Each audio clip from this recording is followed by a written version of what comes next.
والصلاة والسلام على من لا نبي بعده. اللهم صل على سيدنا مولانا محمد وعلى آل سيدنا مولانا محمد كما صليت على إبراهيم وعلى آل إبراهيم إنك حميد مجيد. أما بعد فأعوذ بالله من الشيطان الرجيم. بسم الله الرحمن الرحيم. يا أيها الذين آمنوا اجتنبوا كثيرا من الظن إن بعض الظن إثم ولا تجسسوا ولا يغتب بعضكم بعضا أيحب أحدكم أن يأكل لحم أخيه ميتا فكرهتموه واتقوا الله. وقال الله سبحانه وتعالى وأطيعوا الله ورسوله ولا تنازعوا فتفشلوا وتذهب ريحكم واصبروا إن الله مع الصابرين. وقال عليه الصلاة والسلام إياك والظن فإن الظن أكذب الحديث ولا تحسسوا ولا تجسسوا ولا تباغضوا ولا تدابروا وكونوا عباد الله إخوانا. وقال عليه الصلاة والسلام كفى بالمرء كذبا أن يحدث بكل ما سمع. وقال عليه الصلاة والسلام لا يؤمن أحدكم حتى يكون هواه تبعا لما جئت به أو كما قال عليه الصلاة والسلام. میرے انتہائی محترم بزرگوں دوستوں عزیزوں، یہ بات یاد رکھو کہ اللہ کے ساتھ حسن ظن سے بڑی کوئی طاقت نہیں ہے. اللہ کے ساتھ، اللہ کی ذات کے ساتھ حسن ظن سے بڑی کوئی طاقت نہیں ہے. سارے ملائکہ، سارے انبیاء، سارے جنات اور دنیا میں معاشی کوئی بھی طاقت ہو سکتی ہو، آئندہ پیدا ہونے والی یا موجودہ، ان ساری طاقتوں کو ایک جگہ جمع کر دیا جائے، لیکن اللہ کے ساتھ حسن ظن کی قوت اس سے کہیں زیادہ ہے. وجہ کیا ہے؟ وجہ یہ ہے کہ اللہ کے ساتھ حسن ظن ہونا اللہ تعالیٰ کو بذات خود اپنے ساتھ لینا ہے. اللہ کو بذات خود اپنے ساتھ لینا ہے. انا ظن عبدی بھی، میں اپنے بندے کے گمان کے ساتھ ہوں.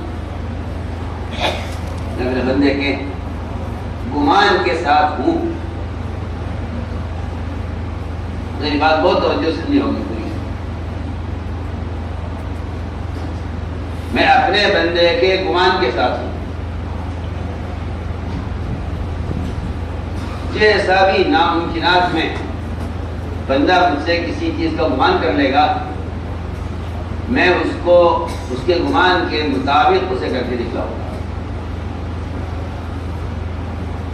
تو میں نے عرض کیا کہ سب سے بڑی طاقت اللہ کے ساتھ گمان کا درست ہونا ہے. سب سے بڑی خیر اللہ کے ساتھ گمان کا درست ہونا ہے. اور اللہ تعالیٰ اپنے بندے کے گمان کو ٹٹولتے ہیں خطرات میں. گمان ٹٹولتے ہیں اللہ تعالیٰ اپنے بندے کے گمان کا امتحان خطرات میں لیتے ہیں. بندے گمان کے امتحان خطرات میں لیتے ہیں. خطرات میں اللہ تعالیٰ اپنے بندے کے گمان کا امتحان لیتے ہیں. میں آپ سے عرض کرتا ہوں، یہی امتحان منافقین کا ہوتا ہے خطرات میں. یہی امتحان ایمان والوں کا ہوتا ہے خطرات میں. اس لیے مزدار بات یہ ہے کہ اللہ تعالیٰ نے جتنے وعدے کیے ہیں اپنے نبی سے، وہ سارے وعدے برے حالات میں کیے ہیں. اگر وعدے اچھے حالات میں کیے جائیں تو گمان کا امتحان نہیں ہوگا. گمان کا امتحان نہیں ہوگا اگر یہ سارے وعدے اچھے حالات میں کیے جائیں. ہم تو عرض کرنا چاہتے ہیں نا کہ ایمان اور گمان ایک چیز ہے. ایمان اور گمان ایک چیز ہے. اللہ تعالیٰ ایمان والوں کے امتحان کو جانچنے کے لیے اور منافقین کے نفاق کو بڑھانے کے لیے اللہ نے سارے وعدے ہمیشہ برے حالت میں کیے کہ ان کا ایمان بڑھانا ہے، ان کا نفاق بڑھانا ہے. ان کا ایمان بڑھانا ہے، ان کا نفاق بڑھانا ہے. تو اللہ تعالیٰ نے سارے وعدے ہمیشہ برے حالات میں کیے. تو مجھے بہت کچھ عرض کرنا ہے کہ یہ گمان کیا ہے. اگر یہ گمان اللہ کی ذات کے ساتھ درست ہو جائے تو اس سے بڑی کوئی خیر نہیں ہے، اور اگر یہ گمان اللہ کی ذات کے ساتھ بگڑ جائے تو اس سے بڑا کوئی شر اور اس سے بڑا کوئی نقصان نہیں. میں اس کی مثالیں آپ کو پیش کروں گا. بات بہت دھیان سے سننا کہ گمان پر کیا کیا ہوا ہے اور آج بھی گمان پر کیا کیا ہو سکتا ہے. خیر بھی اور شر بھی دونوں چیزیں قرآن حدیث میں بھری ہوئی ہیں کہ ان سارے خیروں کا اور سارے شرور کا جو مدار ہے اصل وہ گمان پر ہے. اور مجھے آپ معاف کیجیے گا، اس زمانے میں دیکھتے ہیں کہ جتنے بھی اہل خیر حضرات ہیں یا وہ اللہ ان سے کوئی خیر کا کام لے رہا ہے تو سب سے بڑا حملہ اس وقت شیطان کا وہ مسلمان کے گمان پر ہے. مسلمان کے گمان پر سب سے بڑا حملہ ہے. میں کہتا ہوں ایمان سے بڑھ کر شیطان کا حملہ وہ مومن کے گمان پر ہے کہ کسی طرح حالات کی وجہ سے اس کا اللہ کے ساتھ گمان بگڑ جائے. اس کا اللہ کے ساتھ اس کا گمان بگڑ جائے کسی طرح. میں عرض کروں گمان اللہ اکبر. ابراہیم علیہ السلام کا یہ گمان تھا کہ اللہ ہمیں ضائع نہیں کریں گے. گمان میں جبرائیل کی طاقت کا اور جبرائیل کی خدمت کا اور جبرائیل کی طرف سے مدد کی پیشکش کا گمان نے انکار کروایا. میرا اللہ کے ساتھ گمان یہ ہے کہ اللہ تعالیٰ مجھے ضائع نہیں کریں گے، اس لیے میرا گمان اس کی اجازت نہیں دیتا کہ میں آپ سے مدد طلب کروں. میں آپ سے مدد طلب کروں، گمان اس کی اجازت نہیں دیتا.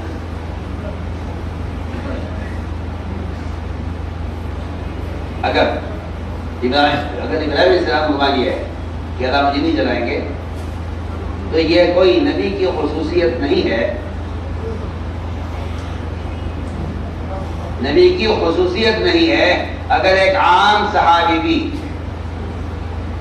اس بات کا گمان کر لے کہ اللہ میرا مکان نہیں جلائیں گے تو اللہ کے یہاں بلکہ بعض روایتوں یہاں تک ملتا ہے دجال کے زمانے کا مسلمان جب اس کو دجال اپنی آگ میں ڈالے گا اور وہ اللہ تعالیٰ پر بھروسہ کر کے اس آگ میں داخل ہو جائے گا تو اللہ دجال کی آگ کو اپنے زمانے کے مسلمان دجال کے زمانے کے مسلمان کو آگ سے اس طرح بچائیں گے جس طرح ابراہیم کو بچایا ہے. اس طرح روایت کریں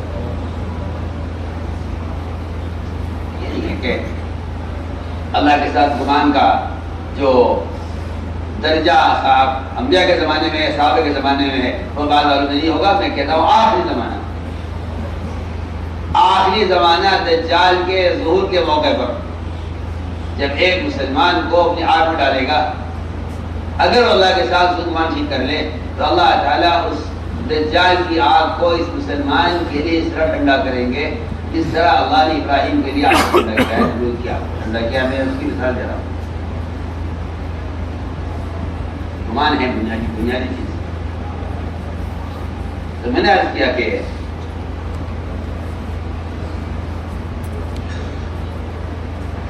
ابو دردہ رضی اللہ تعالیٰ عنہ سے لوگوں نے اگر کہا ابو دردہ آپ کا مکان جل رہا ہے کہ نہیں، میرا مکان نہیں جلے گا.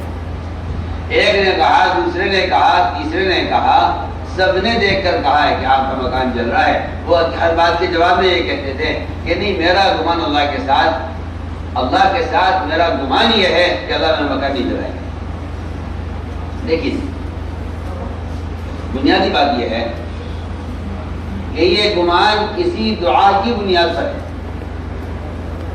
یہ گمان کسی دعا کی بنیاد پر ہے یہ گمان صرف گمان نہیں ہے، ورنہ تو میری بات آپ کو شاید سمجھ میں آ جائے، ایک کافر بھی اللہ کے ساتھ اچھا گمان کر سکتا ہے، عمل کے بغیر اللہ سے گمان ایک کافر ایک مشرک کر سکتا ہے۔ تو بڑا بڑا ہے قرآن۔ آپ نے پوچھا ہے مشرک سے، اگر تیرا مال تباہ ہو جائے، تو کوئی مصیبت آ جائے اور تیرا کوئی دنیاوی نقصان ہو جائے، تیرے نقصان کی تلافی کون کرتا ہے؟ اس نے کہا وہ اللہ کرتا ہے جو تنے تنائے آسمانوں میں۔ یہ مشرک کا کہنا ہے کہ میرے نقصان کی تلافی وہ اللہ کرتا ہے جو تنے تنائے آسمانوں میں ہے۔ تو سب کرتا ہوں کہ بغیر عمل کے اللہ کے ساتھ گمان ایک مشرک بھی کر سکتا ہے، لیکن یہ بات یاد رکھنا کہ اللہ کے ساتھ گمان کی بنیادی شرط عمل ہے۔ اللہ کے ساتھ گمان درست ہونے کی بنیادی شکل وہ ہے، بنیادی سبب جو ہے وہ عمل ہے۔ تو میں نے مثال عرض کی ہے کہ ابراہیم علیہ السلام کہہ رہے ہیں کہ آگ ولی جلائے گی، ادھر ابو درداء کہہ رہے ہیں کہ آگ میرے مکان کو نہیں جلائے گی، میرا اللہ کے ساتھ گمان ہے۔ چنانچہ اللہ تعالیٰ نے اپنے بندے کے گمان کے مطابق کیا ہے۔ مجھے عرض کرنا ہے، جب حالات خطرناک ہوں اور یہ اندیشہ ہو کہ ہم اب ضائع ہو جائیں گے، تو اس وقت غور کیا جاتا ہے کہ اس وقت ان کا اللہ کے ساتھ گمان کیسا ہے۔ حضور اکرم صلی اللہ علیہ وسلم ابو بکر صدیق آپ کے ساتھ سفر ہجرت میں جب کفار آپ کے قریب پہنچ گئے، کفار آپ کے قریب پہنچ گئے اور اس بات کا پورا اندیشہ تھا ابو بکر رضی اللہ تعالیٰ عنہ کو کہ یہ قریب آ گئے ہیں، ہمارے پاس اب کوئی راستہ بچاؤ کا نہیں ہے۔ تو آپ نے فرمایا کہ ابو بکر یہ بتلاؤ اس وقت تمہارا گمان ذات کے ساتھ کیسا ہے جو ہمارے ساتھ تیسرا ہے؟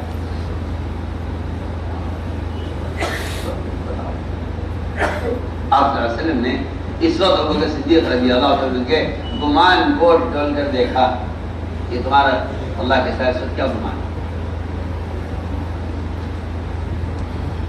تو میں نے عرض کیا کہ خطرات میں اور حالات میں اللہ تعالیٰ کی طرف سے جو حالات آتے ہیں اس میں بندے کے گمان کا امتحان ہوتا ہے کہ ان کا اللہ کے ساتھ اس وقت کیا گمان ہے، اللہ کے ساتھ ان کا کیا گمان ہے۔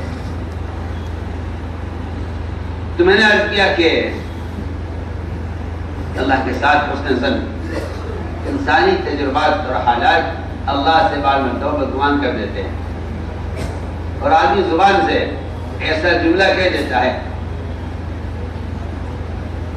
کہ جو اللہ کے ساتھ اچھا گمان کرنے کے خلاف ہو جاتا ہے۔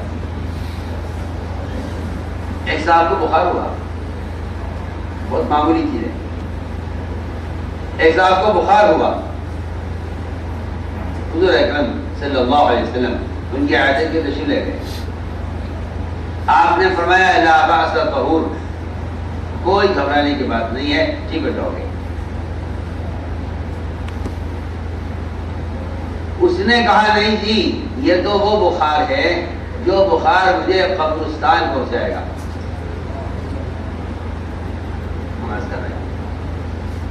انسانی تجربات اللہ سے بدگمان کر دیتے ہیں، یہ تو وہ بخار ہے جو مجھے قبرستان تک پہنچائے گا۔ آپ نے سن کر فرمایا، ان کی بات سے فرمایا فنعم اذن، پھر تو تمہارے لیے موت ہی مناسب ہے۔ آپ یہ دیکھیے اس بدگمانی پر بددعا ملی ہے، بدگمانی پر بددعا ملی ہے۔ آپ نے جواب میں فرمایا فنعم اذن، پھر تو یہی تو مناسب ہے، یعنی تمہارے لیے موت ہی مناسب ہے، کیونکہ تم اللہ کے ساتھ اپنے تجربے کی بنیاد پر اللہ سے صحت کے بارے میں تم اللہ سے بدگمان ہو گئے ہو۔ اب تو تمہارے لیے جو تمہارا خیال ہے کہ یہ بخار تمہیں قبرستان پہنچ جائے گا، پھر تمہارے لیے موت ہی مناسب ہے۔ اتنی معمولی بات میں اگر بندہ اللہ کے ساتھ بدگمان ہو جائے تو پھر آدمی نقصان میں پڑ جاتا ہے. اور اگر اللہ کے ساتھ آج کی تبیش میں اللہ کے ساتھ اگر گمان ٹھیک کر لے تو اللہ تعالیٰ اپنے بندے کے گمان کے مطابق حالات کو بدل دیتے ہیں. تو مجھے عرض کرنا ہے یہ سب سے بنیادی چیز ہے، یہ اللہ کے ساتھ گمان ٹھیک کرنا. اللہ کے ساتھ گمان ٹھیک کرنا یہ سب سے بنیادی چیز ہے کہ اللہ کے ساتھ بندے کا گمان ٹھیک ہو. کیونکہ جو اللہ سے بدگمان ہو جائیں گے پھر اللہ تعالیٰ ایسے بندوں کو اپنے غیر کے حوالے کر دیں گے. صاف فرمایا روایت میں اگر ابن آدم میرے غیر سے امید نہ کرے تو میں تمہیں غیر کے حوالے نہیں کروں گا، اور اگر ابن آدم میرے غیر سے امید نہ کرے تو میں اس کو اپنے غیر سے مستغنی کر دوں گا. ساری بات کا خلاصہ یہ ہے کہ اللہ کے ساتھ بندے کا اللہ کے ساتھ حسن ظن ہونا چاہیے. شیاطین کا کام یہ ہے کہ وہ دلوں میں ایسے وساوس پیدا کرتے ہیں جو بندے کو اللہ سے بدگمان کر دیتے ہیں.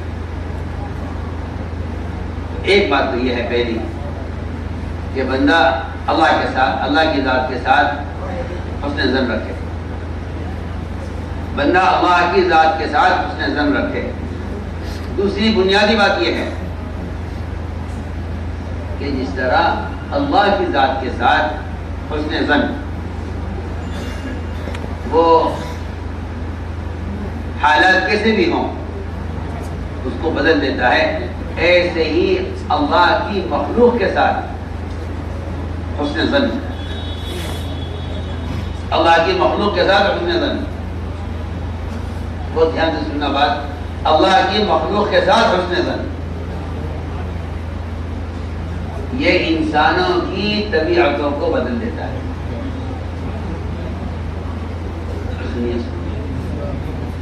اگر حسن ظن سے آگ بے اثر ہو سکتی ہے اور آگ کی خاصیت اسی کیفیت بدل سکتی ہے، تو اس طرح میں نے عرض کیا کہ اس طرح اگر مسلمان کے بارے میں حسن ظن رکھے،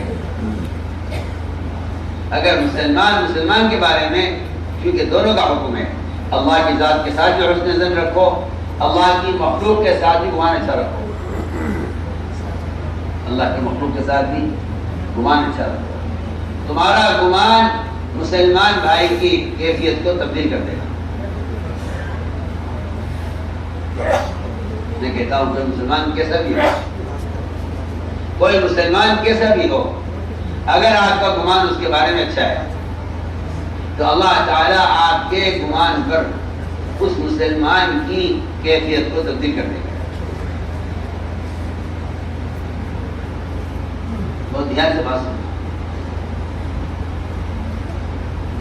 ایک میں نے کہا ہے اللہ کی ذات کے ساتھ اچھا گمان، ایک اللہ کی مخلوق کے ساتھ اچھا گمان. اس کا حکم ہے ظلمین خیرہ کہ مومنین کے ساتھ ہمیشہ اچھا گمان رکھو، چاہے وہ مومن کیسا بھی ہو اس کے ساتھ اچھا گمان رکھو. تمہارا گمان اس کی کیفیت کو بدل دے گا. جب اللہ کے ساتھ گمان ٹھیک کرنا کائنات کے نظام کو بدل دیتا ہے. سننا میں کیا کہہ رہا ہوں، جب اللہ کے ساتھ گمان ٹھیک کرنا کائنات کے نظام کو بدل دیتا ہے تو مومن کے بارے میں اچھا گمان کرنا مومن کی حالت کو بھی بدل دیتا ہے.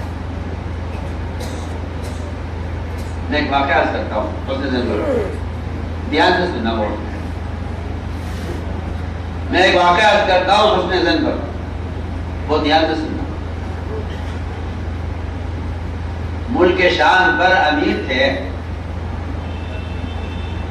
سعید ابن عامر ابن حزیم جمحی رضی اللہ تعالیٰ. بہت دھیان سے بات سننا. جا کر تامل ناڈو والوں سے بھی عرض کر رہا ہوں. حسن ظن کی طاقت ایک مسلمان کی کیفیت کو بدل دیتا ہے. حسن ظن صحابی تھے، عمر رضی اللہ عنہ نے ان کو ملک شام پر امیر بنایا. سعید ابن عامر ابن حزم جمحی رضی اللہ تعالیٰ. ملک شام کے لوگوں نے اپنے امیر کی شکایت کی عمر رضی اللہ تعالیٰ سے، یہ ہمارا امیر اچھا نہیں، امیر کو معزول کیجیے، امیر کو معزول کیجیے. میں آپ سے درمیان میں کہتا چل رہا ہوں، شیطان کے پاس آپس میں اختلاف پیدا کرنے کا جو سب سے بڑا حربہ ہے اس زمانے میں، جتنی بھی جمعیتیں ہیں، جتنی بھی تحریکیں ہیں، تنظیمیں ہیں دنیا میں، شیطان کے پاس سب سے بڑا حربہ یہ ہے کہ ان کو آپس میں بکھیرنے کے لیے ان کے امیروں کے اندر کمیاں تلاش کرو تو شکایتیں کرو. میری بات بڑے احتیاط توجہ کریں.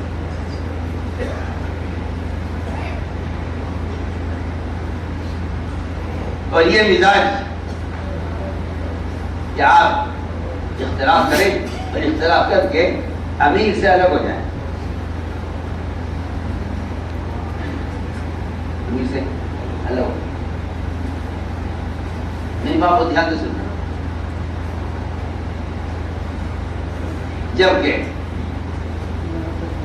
امیر سے الگ ہونا اور اجتماعیت سے نکلنا، اس کے لیے بنیادی شرط یہ ہے کہ وہ امیر آپ کو اللہ کے انکار پر مجبور کرے اور وہ امیر آپ کو نماز چھوڑنے کا حکم کرے. سنا مت، میری بات بولے سننا ہو. امیر آپ کو نماز چھوڑنے کا حکم کرے اور امیر آپ سے کھلا کھلا آپ کو کفر پر مجبور کرے، تو آپ کو چاہیے کہ آپ اعتزال اختیار آپ سے الگ ہو جائیے. عزلت کا اور فرقت کا،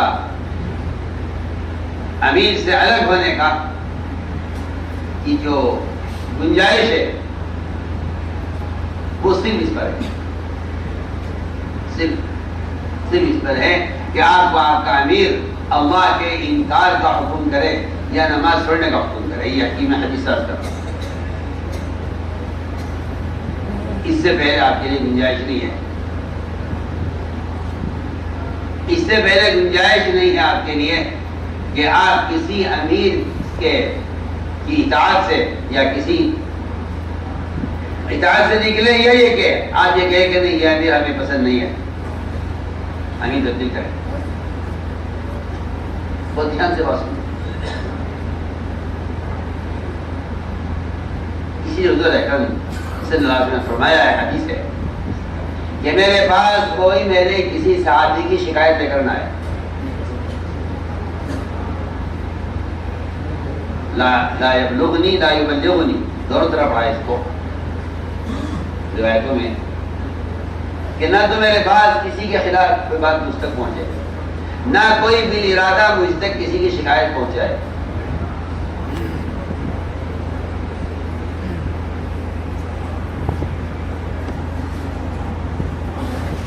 نہ پہنچے مجھ تک کوئی بات، نہ کوئی بالارادہ پہنچائے.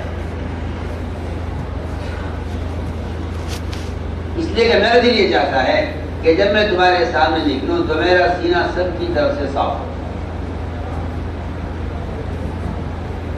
نبی اپنے ساتھیوں میں سے کسی کی شکایت سننا پسند نہیں کرتے.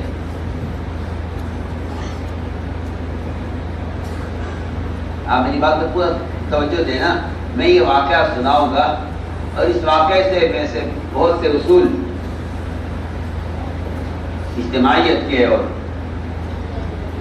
خیر کے، اور بلکہ میں کہتا ہوں کہ اس میں ایک بندے کی اصلاح کے ایسے اصول ہیں. اللہ اکبر. میں تو واقعہ عرض کروں گا تفصیل سے. تو میں نے پہلی بات عرض کی ہے کہ اب بڑوں سے علاقائی امیروں کی شکایت، اس لیے کہ یہ ایک غلط خیال ہے.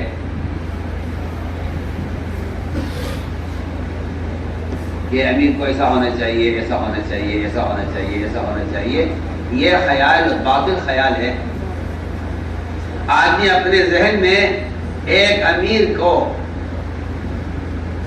بے عیب تصور کر لیتا ہے، حالانکہ بے عیب اللہ کی ذات ہے،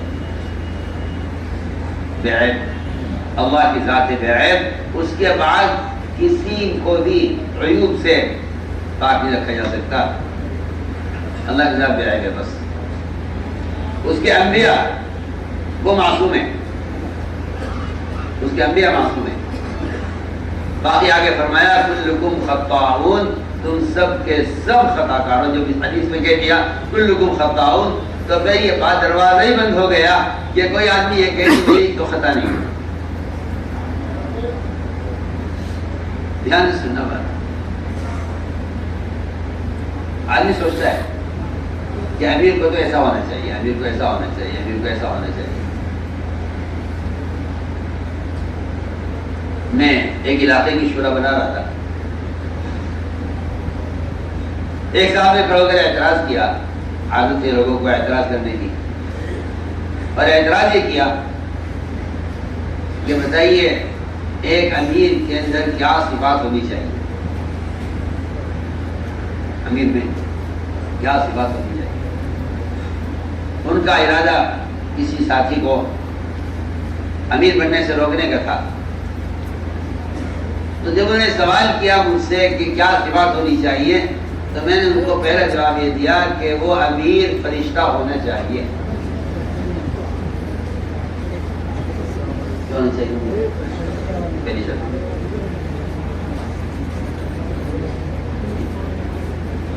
تو وہ سوال میرا جواب سنتے نیچے بیٹھ گئے، پھر آ کر معافی مانگی کہ مجھ سے غلطی ہو گئی ہے، مجھے ایسا نہیں کہنا چاہیے تھا۔ آپ کے جواب سے میں سمجھ گیا ہوں کہ فرشتہ تو کوئی ہو نہیں سکتا انسان، اور اس کا مطلب یہ ہے کہ عیوب تو ہوں گے لوگوں کے اندر، مگر تمہیں چاہیے کہ تم ایک مسلمان کی صلاحیتوں سے فائدے اٹھانے کے لیے اس کی کمیاں، اس کی عیوب کو نظر انداز کر کے اس کے اندر خیر کیا ہے، اس خیر سے فائدہ اٹھانے کی فکر کرو۔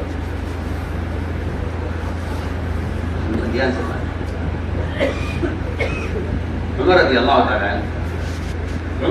تعالیٰ ایک ایسے نصرانی کی ہدایت کی دعا کرتے تھے، وہ تمنا کرتے تھے، جو نصرانی حساب میں بڑا تیز تھا، حساب میں بہت تیز، وہ دعا کرتے اے اللہ اس نصرانی کو ہدایت دے دے تو میں اس کو اپنے بیت المال کا سیہ بنا لوں، کیونکہ مجھے ایک اچھا محاسب چاہیے،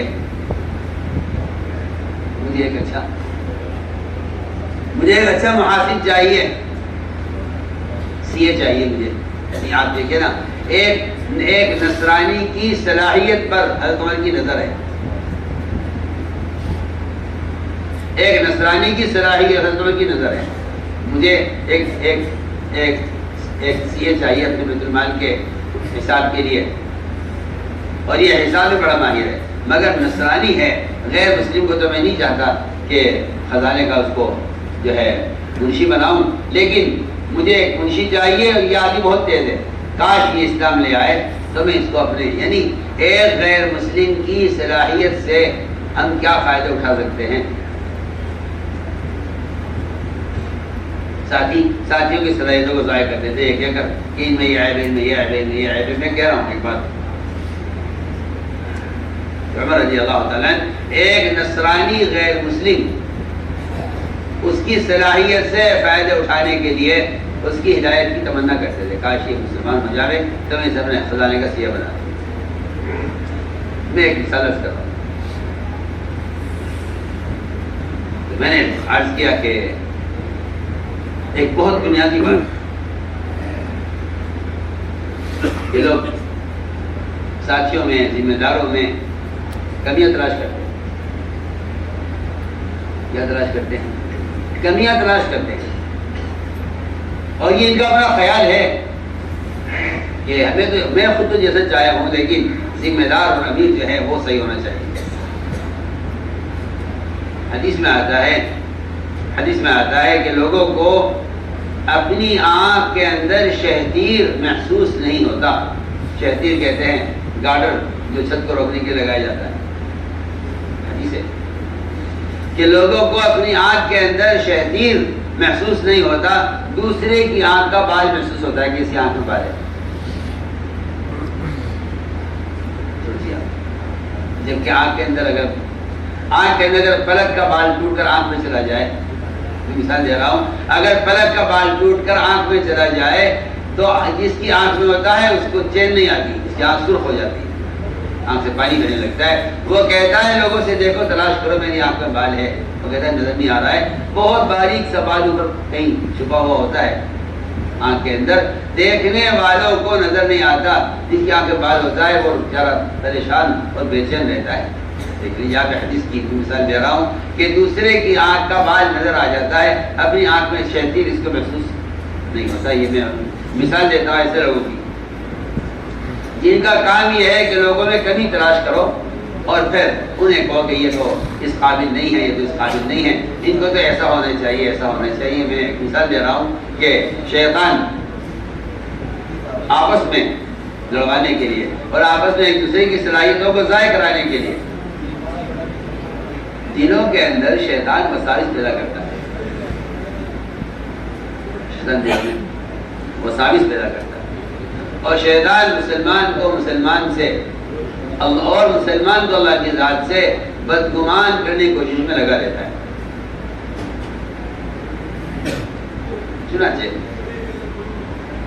میری ساری بات کا خلاصہ یہ تھا کہ ملک شام والوں نے عمر رضی اللہ تعالیٰ عنہ سے شکایت کی اور یہ کہا کہ ہمارے امیر صاحب ہیں، ان کو تبدیل کرنا ہے.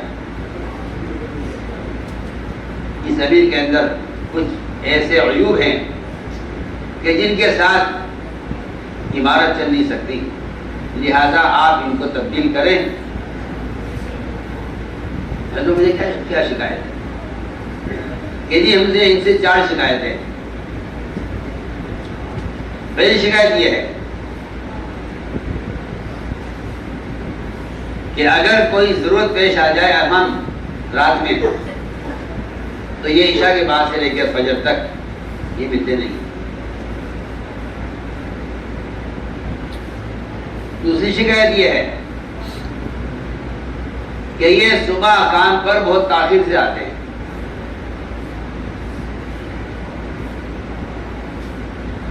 تیسری شکایت یہ ہے کہ یہ اچانک کسی بھی دن ایسے بے ہوش ہو جاتے ہیں کہ ہم سمجھتے کہ یہ مر چکے ہیں، یہ بیمار آدمی ہے اور ہمیں اس کی ضرورت نہیں ہے، ہمیں ایک صحت مند ہوشیار وقت پر کام کرنے والا آدمی چاہیے.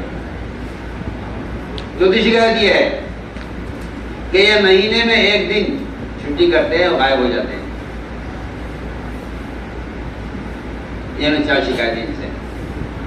ایک شکایت یہ ہے کہ یہ صبح سورج چڑھنے کے بعد بہت تاخیر سے باہر آتے ہیں. یہ ہمیں 4 شکایتیں ان سے ہیں، لہذا آپ اس امیر کو تبدیل کریں.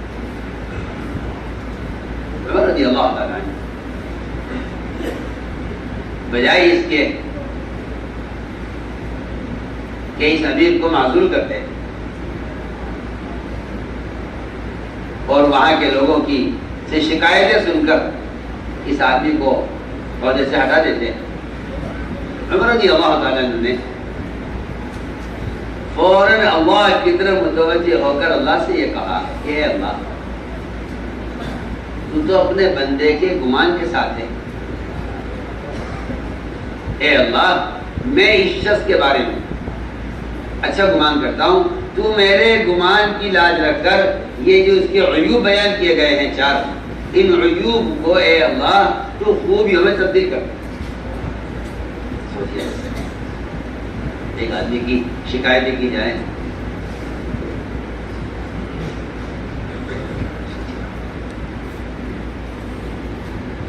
اے اللہ تو اس کے عیوب کو خوبیوں میں تبدیل کر. کیونکہ عمر کا گمان اس آدمی کے بارے میں اچھا ہے، عمر کا گمان اس آدمی کے بارے میں اچھا ہے.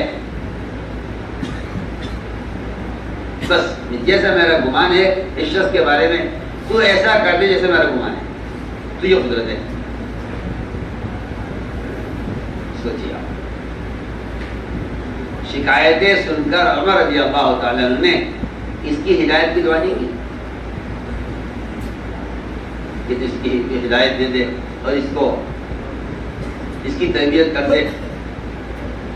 یہ دعا کی ہے اللہ یہ 4 باتیں جو اس کے بارے میں بیان کی گئی ہیں، 4 اس کے 4 عیوب، اے اللہ تو اس کے عیوب کو خوبی میں تبدیل کر.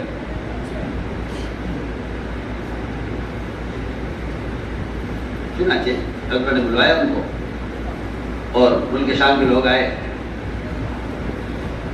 ہمیں بتاؤ کیا شکایت؟ کہ یہ 4 شکایتیں. رات کو دروازہ بند کرتے ہیں، صبح تک نہیں کھولتے، کوئی مسئلہ پیش آ جائے یہ ہمیں رات میں نہیں ملتے. صبح کو بہت دیر سے آتے ہیں، مہینے میں 1 دن چھٹی کرتے ہیں، اور بیمار ہیں یہ اچانک بے ہوش ہو جاتے ہیں. لہذا ہمیں تو کوئی صحت مند اور سمجھدار آدمی چاہیے. تمہیں بتاؤ سعید بتاؤ کیا مسئلہ ہے؟ تو جامع نے کہا کہ اس کو راز میں رہنے دیجئے، یہ میرے اللہ کے درمیان کے کچھ معاملات ہیں. کہ نہیں تمہیں جواب دینا ہوگا. نہیں عالم نے کہا اور مجھے بات یہ ہے آپ نے مجھے مدینہ منورہ سے روانہ کیا، میں میرے ساتھ سے میری بیوی تھی، کوئی خالی مجھے آپ نے نہیں دیا.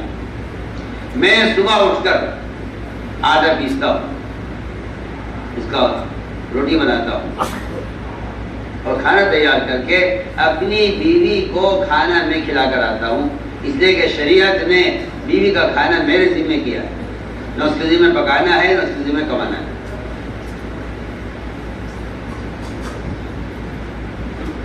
شریعت نے مجھے اس کا خادم بنایا ہے، اس کو میری خادمہ نہیں بنایا. اس کو میری خادمہ میرے ذمہ ہے، کمانا بھی اور پکانا بھی میرے ذمہ ہے. شریعت نے اس کے ذمہ کام نہیں کیا. میں کھانا بنا کر اسے کھلا کر باہر آتا ہوں، اس میں مجھے داخل ہو جاتی ہے. آپ نے مجھے کو خادم نہیں دیا ہے، اپنے گھر کی ضروریات میں پوری کرتا ہوں، اس میں مجھے داخل ہو جاتی ہے.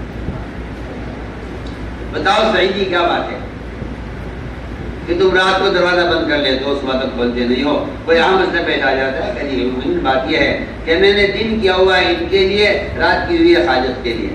میرا دن مخلوق کی خدمت کے لیے ہے اور رات میری حاجت کے لیے ہے. میں رات عشاء کے بعد مسئلے پر کھڑا ہوتا ہوں تو صبح تک کے بعد مشغول رہتا ہوں. میں ان سے کہہ دیا کہ رات کو مجھے مت چھیڑنا کیونکہ رات میری حاجت کے لیے ہے. یہ میرا معاملہ ہے، ہر رات کا معاملہ ہے. میں اللہ تیرا شکر ہے کہ تو نے عمر کے گمان کی لاج رکھ کر اس کے عیوب کو خوبی میں تبدیل کر دیا. بتلاؤ سعید یہ کیا بات ہے کہ تم اچانک بے ہوش ہو جاتے ہو؟ امین بات یہ ہے کہ میں ایک صحابی کے قتل کرنے میں کفار کے ساتھ میں شریک تھا. میں اس اسلام نہیں لایا تھا، یہ میرے زمانے جاہلیت کا واقعہ ہے. ایک صحابی کو ہم نے قتل کیا تھا کفار کے ساتھ مل کر، میں بھی ان میں شریک تھا.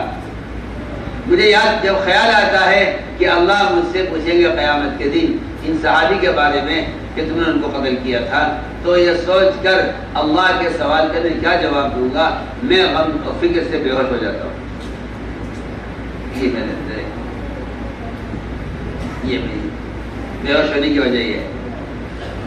مایا سعید یہ بتلاؤ کہ تم مہینے میں 1 دن کیوں غائب ہو جاتے ہو؟ اب میں چلا تھا مدینہ منورہ سے ایک کرتا لے کر، اس ایک کرتے کو میں مہینے میں 1 مرتبہ دھوتا ہوں. وہ انہی کرتا ہے جو سوکھتا نہیں ہے، سوکھ جاتا ہے تو سخت ہو جاتا ہے، اس کو میں رگڑ کر نرم کرتا ہوں. 1 دن لگتا ہے میرا اس کرتے کو تیار کرنے میں، لہٰذا میں 1 دن چھٹی کرتا ہوں مہینے میں.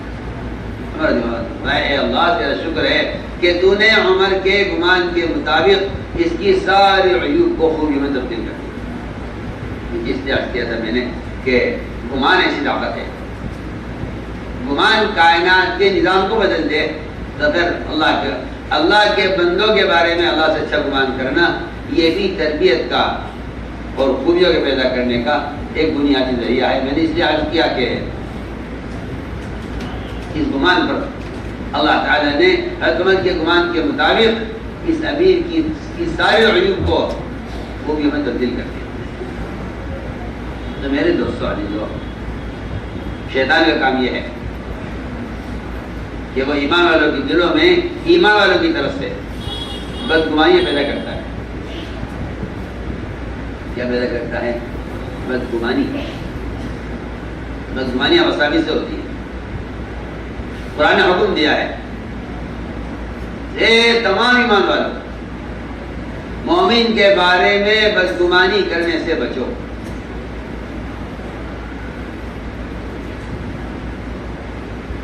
مومن کے بارے میں بدگمانی کرنے سے بچو،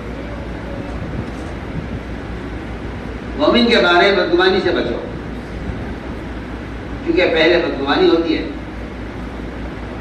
شیاطین کے وساوی سے، پھر اگلا اللہ نے لفظ استعمال کیا ہے ولا تجسسوا، کہ پہلے بدگمانی ہوتی ہے، پھر اس بدگمانی کے مطابق مسلمان کے عیب کو تلاش کرتا ہے۔ کیا ایسا کہیں ہے؟ تلاش کرتا ہے۔ میں تو آپ سے عرض کرتا ہوں کہ مسلمان اگر مسلمان کے بارے میں آپ سے زبانی طور پر آ کر یہ کہے کہ میں نے اپنی آنکھ سے فلاں صاحب کو ایسا کرتے ہوئے دیکھا ہے، میں کہتا ہوں کہ وہ خبر دینے والا کتنا بھی سچا کیوں نہ ہو، خبر دینے والا کتنا بھی سچا کیوں نہ ہو، اگر آپ اس کی تحقیق کریں گے تو آپ زنا کرنے والے سے بڑے گناہ میں مبتلا ہیں۔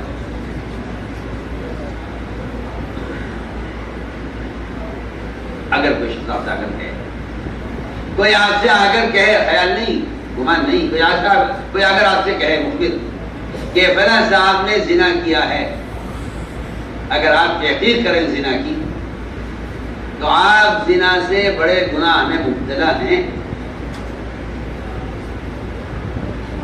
آپ زنا سے بڑے گناہ میں مبتلا ہیں۔ زنا سے بڑا گناہ یہ ہے کہ آپ زنا کی تحقیق کریں۔ سنیے تو صحیح، شریعت نے کیا پابندیاں لگائی ہیں، اللہ اکبر۔ ماحول کو صاف ستھرا رکھنے کے لیے شریعت نے تو یہاں تک حکم دیا ہے کہ قاضی کو بھی حکم اجازت نہیں ہے کہ وہ کسی کے گناہ کی تحقیق کرے۔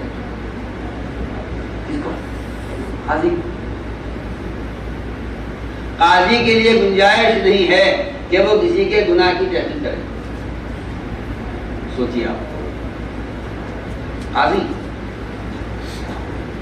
جس کو اللہ تعالیٰ نے سزا کا اختیار دیا ہے، سزا کا اختیار دیا، یہاں قاضی سزا دے گا، قاضی سزا کا فیصلہ کرے گا، قاضی سزا کا فیصلہ کرے گا، حدود کے قائم کرنے کا فیصلہ قاضی کرے گا۔ اس کے باوجود قاضی کو اجازت نہیں ہے کہ وہ گناہ کی تحقیق کرے۔ کہاں اجازت ہے قاضی کو؟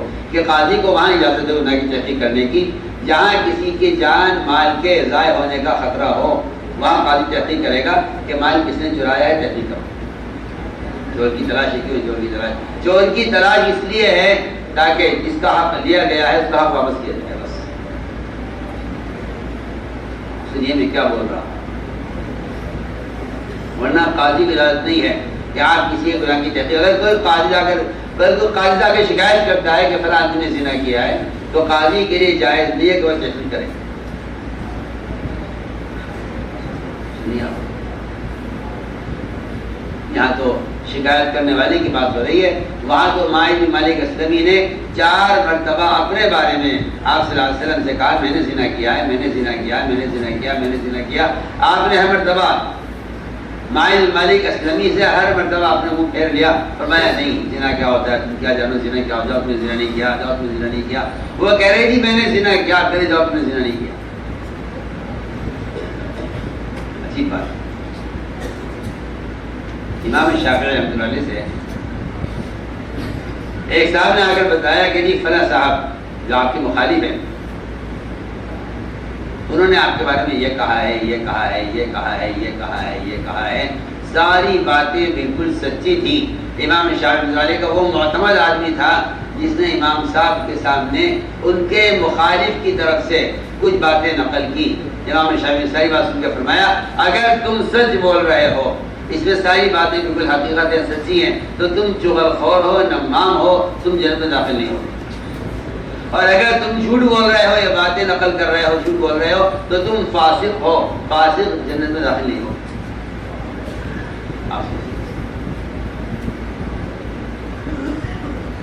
دو باتیں فرمائیں، اگر تم سچے ہو تو چغل خور ہو،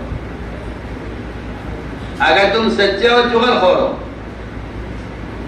ایسا جواب دیا کہ کبھی اس کی ہمت نہیں ہوگی کہ وہ ان کے مخالف کی طرف سے جا کر کوئی بات ان پر عمل کرے۔ تو میں نے عرض کیا کہ حدیث میں آتا ہے کہ شیطان ایک اچھے بزرگ کی شکل میں، چہرہ بھی نورانی ہو اور حلیہ بھی بڑا دیندار، اور دیکھنے سے معلوم ہو کہ آدمی بڑا نیک آدمی ہے، ایسا نظر آئے گا شکل سے کہ جس نے کبھی جھوٹ نہ بولا ہو۔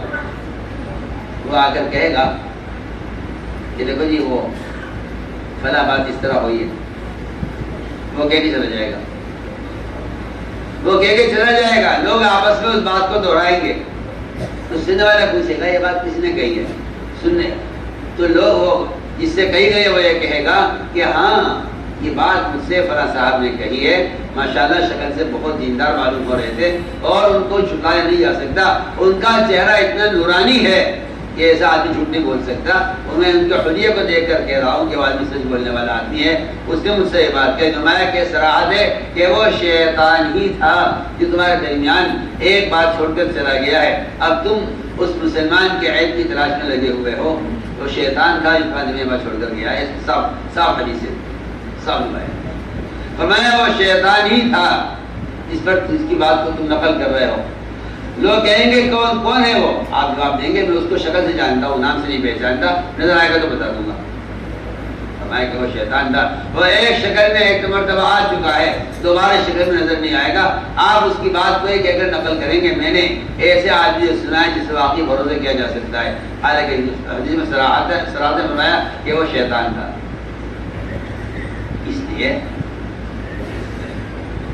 فرمایا کہ دیکھو بدگمانی کی گنجائش نہیں، بدگمانی کی گنجائش نہیں ہے، بدگمانی تو دور کی بات ہے۔ فرمایا کہ اگر تم اپنی آنکھ سے بھی گناہ ہوتا ہوا دیکھ لو، اپنی آنکھ سے گناہ ہوتا ہوا دیکھ لو، تو تمہیں چاہیے کہ مومن کے گناہ کی تعبیر کرو، ان کے گناہ کی تعبیر کرو۔ کیا تعبیر؟ ایسی تعبیر کرو کہ اس کا گناہ ثابت نہ ہو، اس کا گناہ ثابت نہ ہو، اس کا گناہ ثابت نہ ہو، ایسی تعبیر کرو مومن کے گناہ کی ایسی تعبیر کرو کہ اس کا گناہ ثابت نہ ہو، کہ مومن ایسے نہیں کر سکتے۔ سوچو تو صحیح، ایک گھر کے افراد میاں بیوی، اگر یہ دونوں ایک دوسرے کے بارے میں اچھا گمان نہ رکھیں تو یہ ایک گھر چل نہیں سکتا۔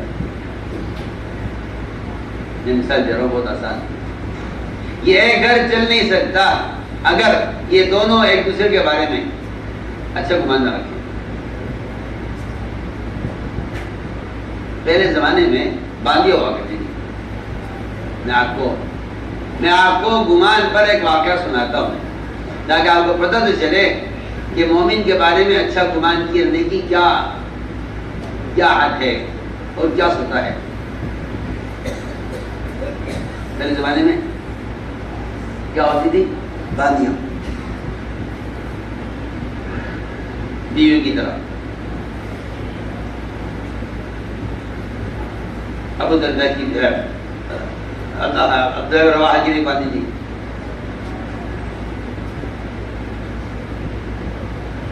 رات کو عبداللہ رواحہ اپنی بیوی کے پاس سے اٹھے بانی کے پاس چلے گئے.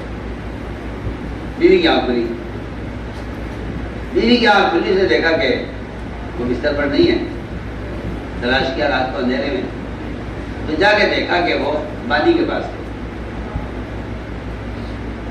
غصہ آیا اس کو بیوی کو, اور وہ گئی اور جا کر مطبخ سے چھرا لے کر آئی. بس میں نے فیصلہ کر لیا تھا کہ مجھے یہ چھرا اس کے سینے میں گھسا دینا ہے. اتنی دیر میں چھرا تلاش کیا بیوی نے, اتنے ہی اپنی بانی سے فارغ ہو کر باہر آ گئے. پوچھا مریم یہ کیا بات ہے, چھرا کے لے کہاں جا رہی ہے, کیا بات ہے؟ تو آدھی رات کو چھرا لے کر کہاں جا رہی, کیا مسئلہ کیا ہے؟ بیوی نے کہا میں اگر تمہیں وہاں دیکھ لیتی جہاں تم تھے تو میں نے فیصلہ کر لیا تھا آج کہ چھرا میں تمہارے سینے میں گھسا دے. انہوں نے کہا کہ تم نے مجھے کہاں دیکھے؟ صحیح بات ہے کہ جاگتے ہوئے بیوی نے دیکھا ہے شوہر کو بانی کے ساتھ. وہ حلال بیوی اور حلال ہوا کرتی تھی باندیاں بیوی کی طرف.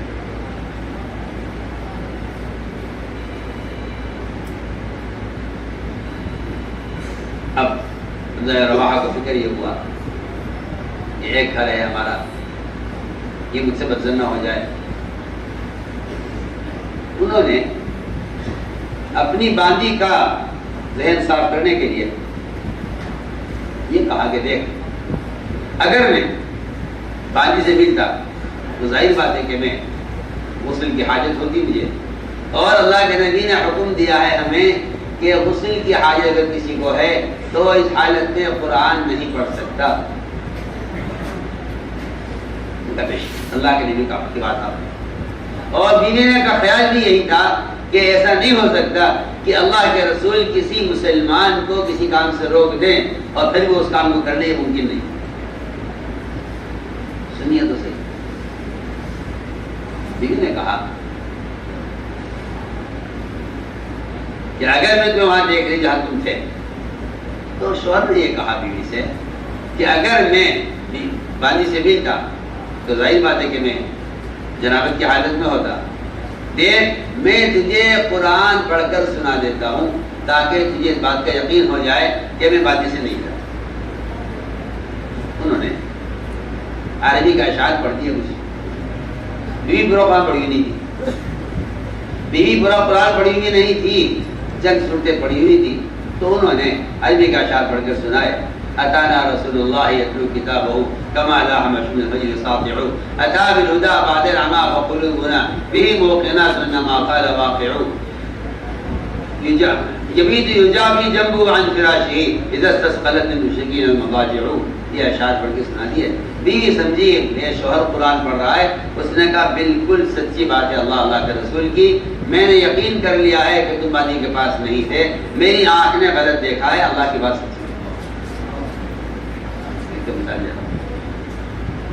میری آنکھ نے غلط, شیطان نے مجھے غلط دکھلایا ہے. ایسا نہیں ہو سکتا کہ ایک آدمی غسل کی حاجت میں وہ قرآن پڑھ دے. انہوں نے یہ اشعار پڑھ دیے جن کا اشعار کا خلاصہ یہ تھا کہ آپ صلی اللہ علیہ وسلم تشریف لائے ہمارے پاس اللہ کی قرآن کی تلاوت کرتے ہوئے, اور ہمیں آپ کی ہر بات کا ہم دل سے یقین کرتے ہیں. آپ صلی اللہ علیہ وسلم آئے ہدایت لے کر جبکہ ہم گمراہی میں تھے اور ضلالت میں تھے. اور یہ بھی کہہ گئے وہ ساتھ میں کہ کافر اور مومن کے درمیان رات کے قیام کا فرق ہے. کافر مومن کے درمیان یہاں تو مسلمان بیچارہ ایسا آزاد ہوا سنتوں سے کہ اس کے حلیے سے بھی پہچانا مشکل ہے کہ یہ مسلمان ہے غیر مسلم ہے. وہاں مسلمان غیر مسلم کے درمیان جو فرق بتا رہے ہیں یہ عبداللہ بن رواحہ رضی اللہ تعالیٰ عنہ شہر میں وہ رات کے قیام اور تہجد کا فرق بتا رہے ہیں کہ مومن کا پہلو تو بستر سے دور رہے گا رات کے قیام اور تہجد میں, اور کافر رات کو پڑھ کر سوئے گا تو صبح تک سوئے گا. فرمایا کافر مومن کا فرق یہ ہے. تو میں نے عرض کیا کہ اپنی آنکھ سے دیکھنے کے باوجود بیوی نے یقین کر لیا.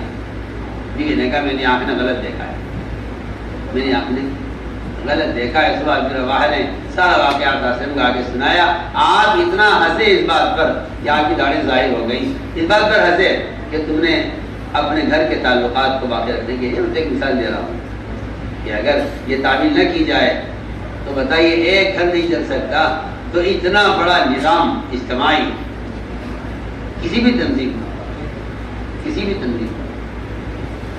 مدارس ہیں، مساجد ہیں، دین رحیقیں ہیں، تنظیمیں ہیں، دعوت کا یہ فریضہ ہے، کہتا ہوں کوئی بھی تنظیم، کوئی بھی ادارہ اس طرح نہیں چل سکتا کہ آپ اپنے عملے پر اعتماد نہ کریں اور آپ اپنے مسلمان بھائی کے غلطی کی اچھی تعمیل نہ کریں، اس کے بغیر نظام نہیں چل سکتا۔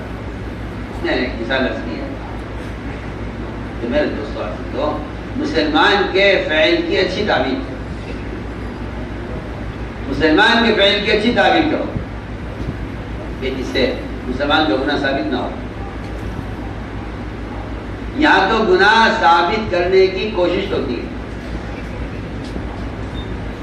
آتی مسلمان کا گناہ ثابت کرنے کے لیے دلائل تلاش کرتا ہے، جبکہ حکم یہ ہے کہ جب مسلمان میں گناہ ہو جائے تو آپ اس کے گناہ کی اچھی تعبیر کریں، گناہ کی اچھی تعبیر کریں۔ ایک صاحب نے چوری کی، ایک صاحب نے اونٹ چرایا، چور پکڑا گیا، نظری کے سامنے پیش کیا گیا، میں آپ تم نے چوری کی ہے؟ کہ نہیں تم نے چوری نہیں کی ہے، اصل میں اونٹ سارے ایک سی شکل کے ہوتے ہیں، تم نے اونٹ اپنا سمجھ کے کھولا ہوگا، وہ اونٹ کسی اور کا نکلا، کیونکہ اونٹ سارے ایک شکل کے ہوتے ہیں، تمہیں شاید اونٹوں کو چھانٹنے میں تم سے غلطی ہو گئی ہے، تم اپنا سمجھ کے کھول رہے ہوں گے، وہ کسی دوسرے کا نکلا ہوگا، لوگوں نے تمہیں چور کہہ دیا۔ اس نے کہا نہیں جی میں نے تو یہ اونٹ چرایا ہے، اس نے اعتراف کر لیا۔ حضرت علی رضی اللہ تعالیٰ عنہ نے، حضرت علی نے اس کے اعتراف کرنے پر حضرت علی رضی اللہ تعالیٰ عنہ نے اس کے اعتراف کرنے پر حضرت علی نے جلاد کو بلوایا ہاتھ کاٹنے کے لیے۔ عجیب واقعہ، جلاد کو بلایا ہاتھ کاٹنے کے لیے، ادھر تیل گرم کیا، ادھر جلاد تیار، حکم دیں تو اس کا ہاتھ کاٹ دیا جائے۔ علی رضی اللہ تعالیٰ عنہ مجلس سے کھڑے ہو گئے، مجلس ختم کی، اور یہ کہا جلاد سے، بیٹھنے والے سے، کہ جب تک میں واپس نہ آ جاؤں کوئی کام مت کر، چلے گئے۔ یعنی اچھی بات ہے کہ اگر کسی مسلمان سے کوئی گناہ ہو گیا ہے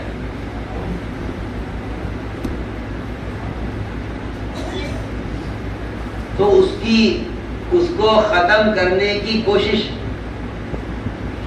اس کو چھپانے کی کوشش، یہ مسلمانوں کی اجتماعیت، ایک مسلمان کو ضائع ہونے سے بچانا، ایک مسلمان کو ضائع ہونے سے بچانا۔ میں آپ سے کیا عرض کروں، درمیان میں بتاتا ہوں کہ ایک مسلمان کو ضائع ہونے سے بچانا، اور ایک مسلمان کا مقام کیا تھا، اللہ اکبر۔ لوگ صدیق فرماتے رضی اللہ تعالیٰ عنہ، اگر کوئی کمزور سے کمزور مسلمان، عام سے عام مسلمان، اگر کسی دشمن کافر کو یہ کہہ دے کہ آپ میری ضمانت میں ہیں اور میں آپ کو امان دیتا ہوں، تو یہ دشمن کافر سارے مسلمانوں کے درمیان محفوظ ہو جائے گا، اس کو کوئی اشارہ نہیں کر سکتا۔ ایسی مسلمانوں کی اجتماعیت کہ اگر ایک مسلمان، ضعیف سے ضعیف مسلمان، کسی بڑے سے بڑے کافر دشمن کو یہ کہہ دے کہ آپ میری امان میں ہیں، تو سارے مسلمان مل کر اس کافر کو کوئی اشارہ نہیں کر سکتا، اسے کوئی تکلیف نہیں پہنچا سکتا، کیونکہ ایک عام مسلمان کا امان دینا امیر کے امان دینے کے برابر ہے۔ آپ ذرا اس اندازہ کر لیجئے کہ ایک مسلمان کا کیا مقام ہے۔ سب سے بڑا قاتل صحابہ کا ہرمزان، جس نے کبار صحابہ کو قتل کیا ہے، جب ان کے سامنے آ کر بیٹھا تو میں نے فرمایا کہ گھبراؤ مت، وہ گھبرایا ہوا تھا، بہت ہاتھ بندھے ہوئے تھے اس کے، گھبرایا ہوا تھا بہت، مجھے قتل کر دیا جائے گا. حضرت نے اتنا کہہ دیا گھبراؤ مت. سلمان فارسی نے کہا عمر آپ نے اس کافر کو امان دے دی ہے، آپ کے پاس کوئی راستہ اس کے قتل کرنے کا نہیں ہے. ایک کافر جس پر کئی صحابہ کے قتل کا الزام تھا، اور میں نے قتل ہی کرنے کے لیے اس کو قید کرایا. جب میں گھبراؤ مت، سلمان فارسی نے کہا امیر المومنین آپ اس کو امان دے چکے ہیں، اب کوئی آپ کے پاس کوئی راستہ نہیں تھا قتل کرنے کا.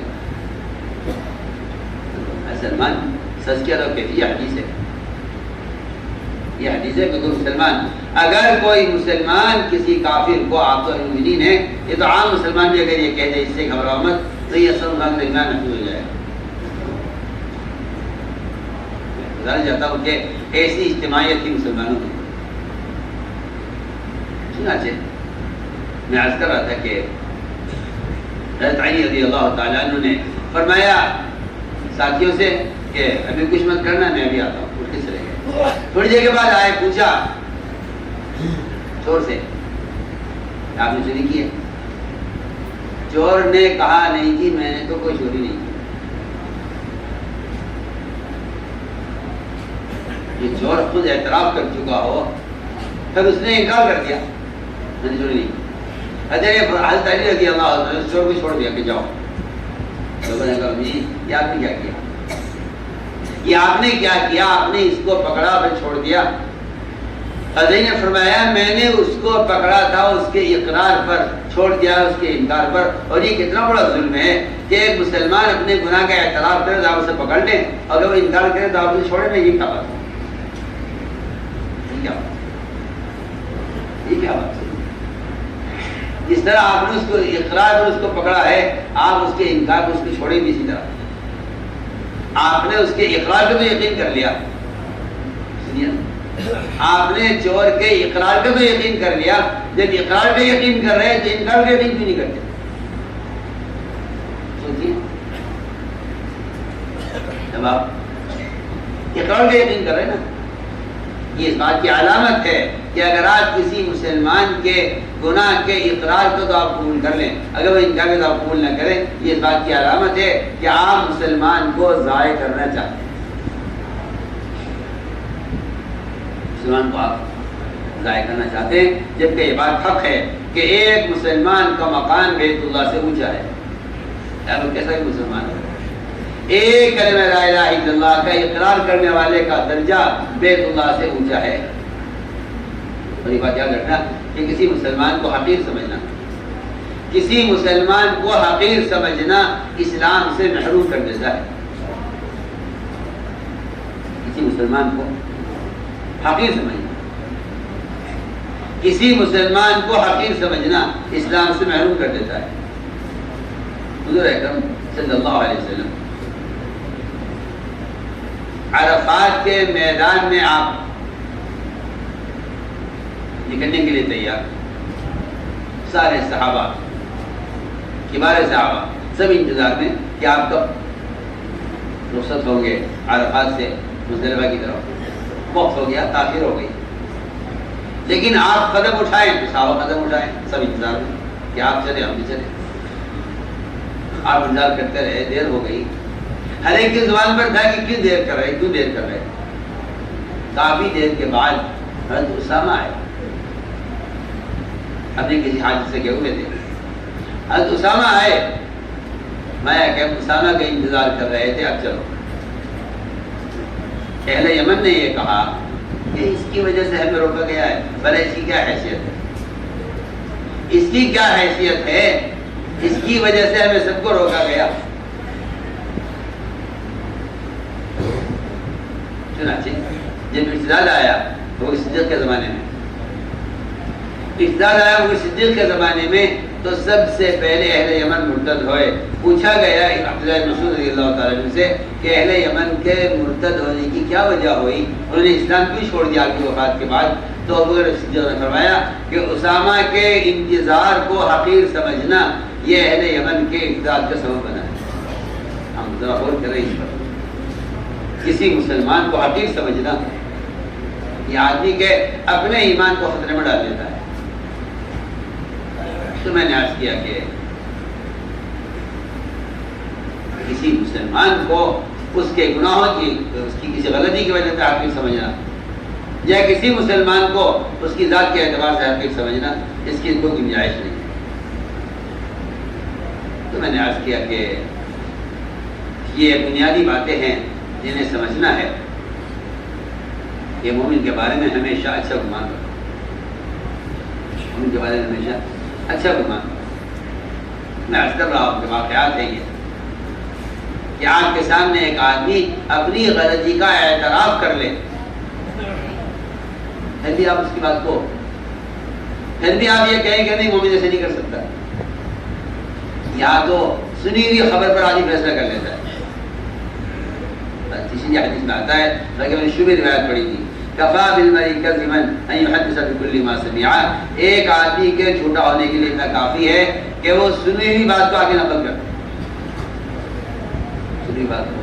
اب تو پہلے زمانے میں تو بات کے نقل کرنے کے لیے کوئی موقع ہوتا تھا، لوگ کہیں جمع ہو گئے کسی تقریب میں، کسی شادی میں، کسی موقع پر، تو آپس میں کوئی بات کسی سے نقل کر دی، یا کسی نے کبھی موقع لگ گیا کسی کو خط میں کوئی بات لکھ دی۔ لیکن اب تو میں دیکھ رہا ہوں کہ اب تو لوگوں نے غیبتیں کرنے کے لیے گروپ بنائے ہوئے ہیں، ایک آج امریکہ میں بیٹھا ہوا ہے، ایک ہندوستان میں بیٹھا ہوا ہے، دونوں اتنی دور بیٹھ کر ایک دسترخوان پر ایک مسلمان کا گوشت کھانے میں دونوں شریک ہیں۔ میں تو کہتا ہوں کہ ان حالات سے غیبت کی اتنی سہولت ہو گئی ہے کہ آپ کو غیبت کرنے کے لیے چل کر جانے کی ضرورت نہیں ہے، لیکن کسی کے پاس جا کر بیٹھنے کی ضرورت نہیں ہے۔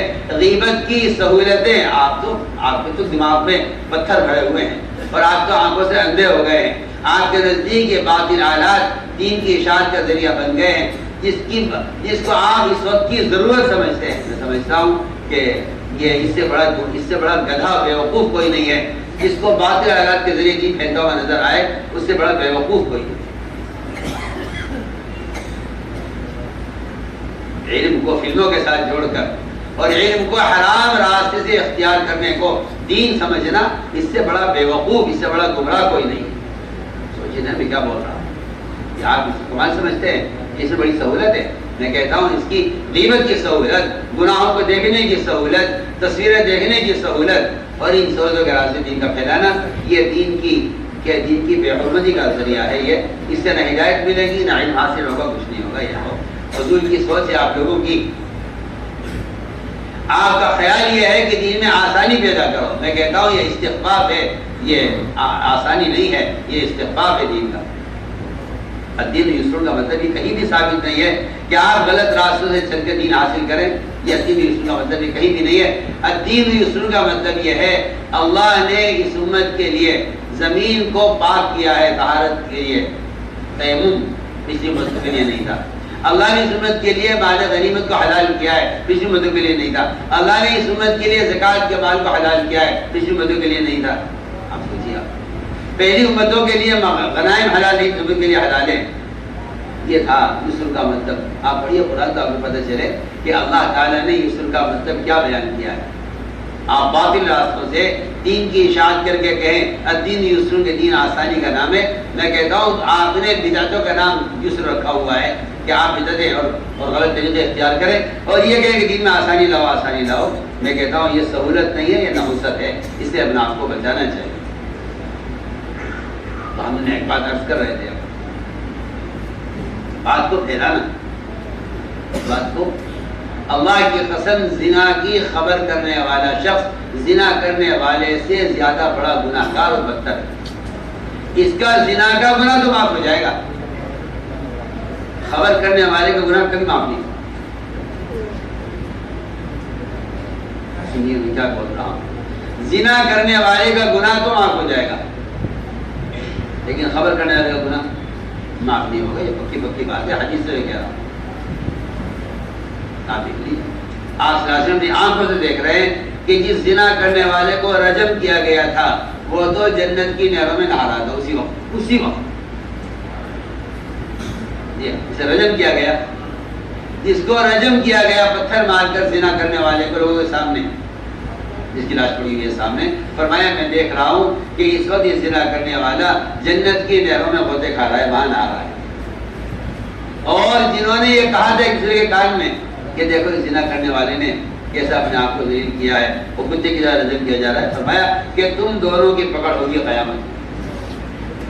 لو جی, زنا کرنے والا جنت میں اور خبر کرنے والا جہنم میں. سنیے آپ, بہت ہی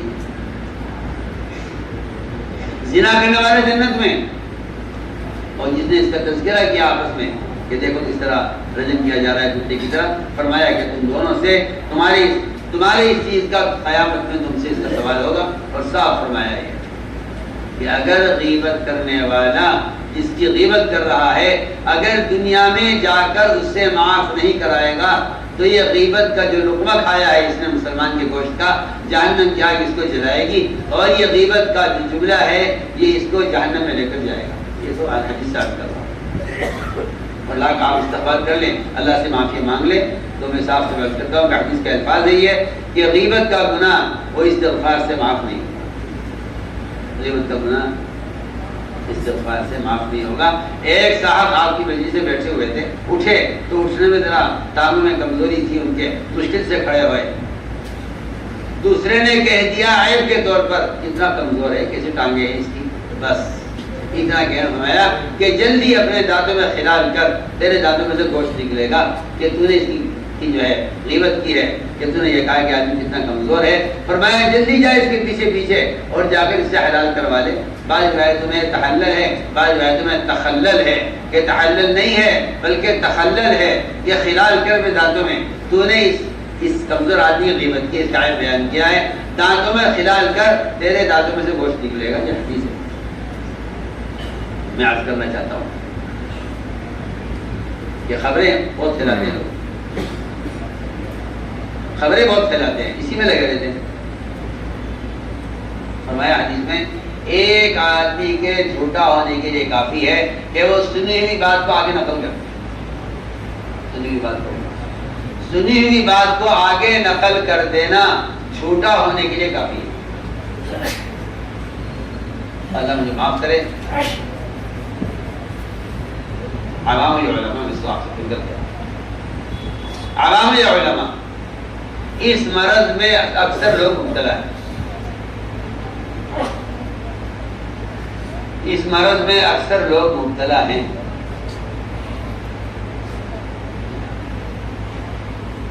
شیطان بدگمانی پیدا کرتے رہتا ہے اور یہ تحقیق کرتے رہتے ہیں. ہم نے ایسا سنا ہے, ہم نے ایسا سنا ہے, ہم نے ایسا سنا ہے. ایک صاحب پوچھنا ہے میرے پاس کہ کیا آپ نے ایسا سنا ہے؟ تو میں نے کہا کہ آپ کا یہ سوال ہی حرام ہے. آپ کا یہ سوال کرنا ہی, آپ کا یہ سوال کرنا زنا سے زیادہ سخت ہے کہ آپ کسی مسلمان کے بارے میں پوچھیں کہ کیا فلاں نے ایسا کیا ہے. میں نے کہا اس کو اللہ پہ کیوں نہیں چھوڑ دیتے؟ آپ اس کو اللہ پہ کیوں نہیں چھوڑ دیتے؟ آپ کیوں سوال کر رہے؟ تو میرے کو سوال دیتا ہوں, مجھے عرض کرنا ہے کہ شیاطین اس طرح کی خبریں پھیلانے کے لیے پھرتے رہتے ہیں. اس لیے قرآن نے کہا ہے کہ بدگمانی سے بچو, اور کوئی فاسق تمہارے پاس کوئی خبر لائے تو تمہیں چاہیے کہ اس بات کی تحقیق کر لو, کیونکہ خبر لانے والا فاسق ہے. اگر خبر لانے والا مومن ہے پھر تو تحقیق کی ضرورت نہیں ہے. اور اگر خبر لانے والا فاسق ہے, ہمیں کیسے پتہ چلے گا کہ خبر لانے والا فاسق ہے یا مومن ہے؟ ہم کیسے پہچانیں گے؟ میں کہتا ہوں کہ اس کی پیشانی میں لکھا ہوا نہیں ہوگا کہ یہ فاسق ہے یا مومن ہے. ہمیں کیسے پتہ چلے کہ یہ خبر دینے والا فاسق ہے یا مومن ہے؟ بہت آسان ہے, بہت ہی آسان ہے. اگر یہ آدمی مومن کے بارے میں غلط بات نقل کر رہا ہے تو یہ فاسق ہے. اس کی خبر سے زیادہ ہو جائے گا فاسق ہے مومن ہے. اگر مسلمان کی خوبی بیان کر رہا ہے تو مومن ہے, اگر مسلمان کے عیب بیان کر رہا ہے تو فاسق ہے. امام شافعی کا نقطہ نقل کر چکا ہوں کہ وہ کہتے ہیں کہ مومن کے بارے میں اس کی غلط چیز کو نقل کرنے والا آدمی فاسق ہے اور چغل خور ہے. تو میں نے عرض کیا کہ جھوٹ بات لوگ اس کو پھیلاتے ہیں. جو آدمی کسی غلط چیز کو نقل کرتا ہے فرمایا کہ اس کے لیے عذاب ڈبل ہے. اس کے لیے عذاب زنا کرنے والے کے لیے آخرت کا عذاب ہے صرف، اور زنا کی خبر پھیلانے والے کے لیے ڈبل عذاب ہے. دنیا میں بھی عذاب ہے، آخرت میں بھی عذاب ہے. کیونکہ یہ بات طے شدہ بات ہے کہ جو مسلمان کسی مسلمان کا عیب بیان کرے گا وہ مرنے سے پہلے اس عیب کے اندر مبتلا ہو جائے گا. اسے موت نہیں آئے گی، چاہے بڑھاپے میں اس گناہ کو کرے وہ، لیکن جو مسلمان کسی مسلمان کے گناہ کو بیان کرے گا وہ اس گناہ کو کیے بغیر نہیں مرے گا. گناہ کو کیے بغیر نہیں مرے گا، چاہے وہ گناہ بڑھاپے میں جا کر کرے، مگر اس گناہ کو کیے بغیر مرے گا نہیں وہ جو کسی مسلمان کے عیب کو بیان کرے گا. تو میں نے ایک بات عرض کی ہے کہ قرآن نے اس کا حکم دیا ہے، اے ایمان والو مومن کے بارے میں بدگمانی سے بچو.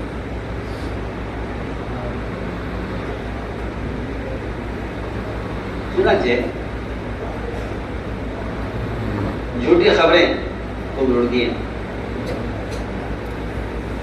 اور ان خبروں پر لوگ بڑے بڑے فیصلے کر لیتے ہیں. ایسا سنا ہے ایسا کر لو، ایسا سنا ہے ایسا کر لو، ایسا سنا ہے ایسا کر لو. نہیں، میں تو پہلی بات آپ سے عرض کرتا ہوں کہ کیسے بھی حالات ہوں لیکن مومن کے بارے میں ہمیشہ اچھا گمان. مومن ایسا نہیں کر سکتا، مومن ایسا نہیں کر سکتا. میں آپ کو ایک واقعہ سناتا ہوں. واقعہ پیش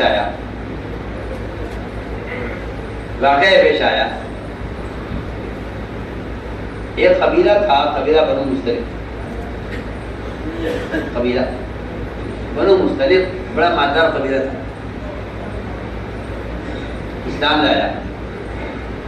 جب یہ مسلمان ہو گیا قبیلہ تو انہوں نے اسلام قبول کرنے کے ساتھ ساتھ جب ان سے کہا گیا کہ تمہیں زکوٰۃ دینی ہوگی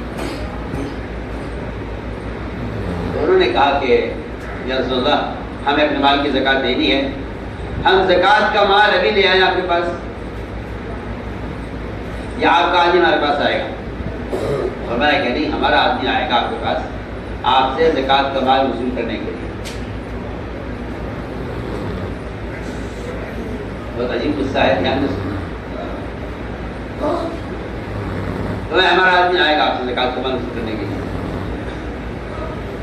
آپ سے وسلم کا یہ عادت طیبہ یہ تھی کہ آپ جس چیز کا وعدہ کر لیتے اس کو آپ پورا کرتے تھے. اور کفار بھی جانتے تھے کہ یہ وعدے کے پورا کرنے میں اتنے سچے ہیں کہ وعدہ خلافی ان سے ممکن نہیں ہے. وعدے کو پورا کرنا، وقت پر کام ہونا، وعدہ پورا کرنا، اگر جو وعدہ کسی مشرک سے ہو آپ صلی اللہ علیہ وسلم وعدے کو پورا کرنے میں مومن اور کافر کو برابر سمجھتے ہیں. مومن اور کافر آپ کے یہاں برابر تھے وعدے کے پورا کرنے میں. میں آپ کی وعدہ وفائی کی ایک مثال عرض کرتا ہوں پہلے، پھر واقعہ سناؤں گا بعد میں.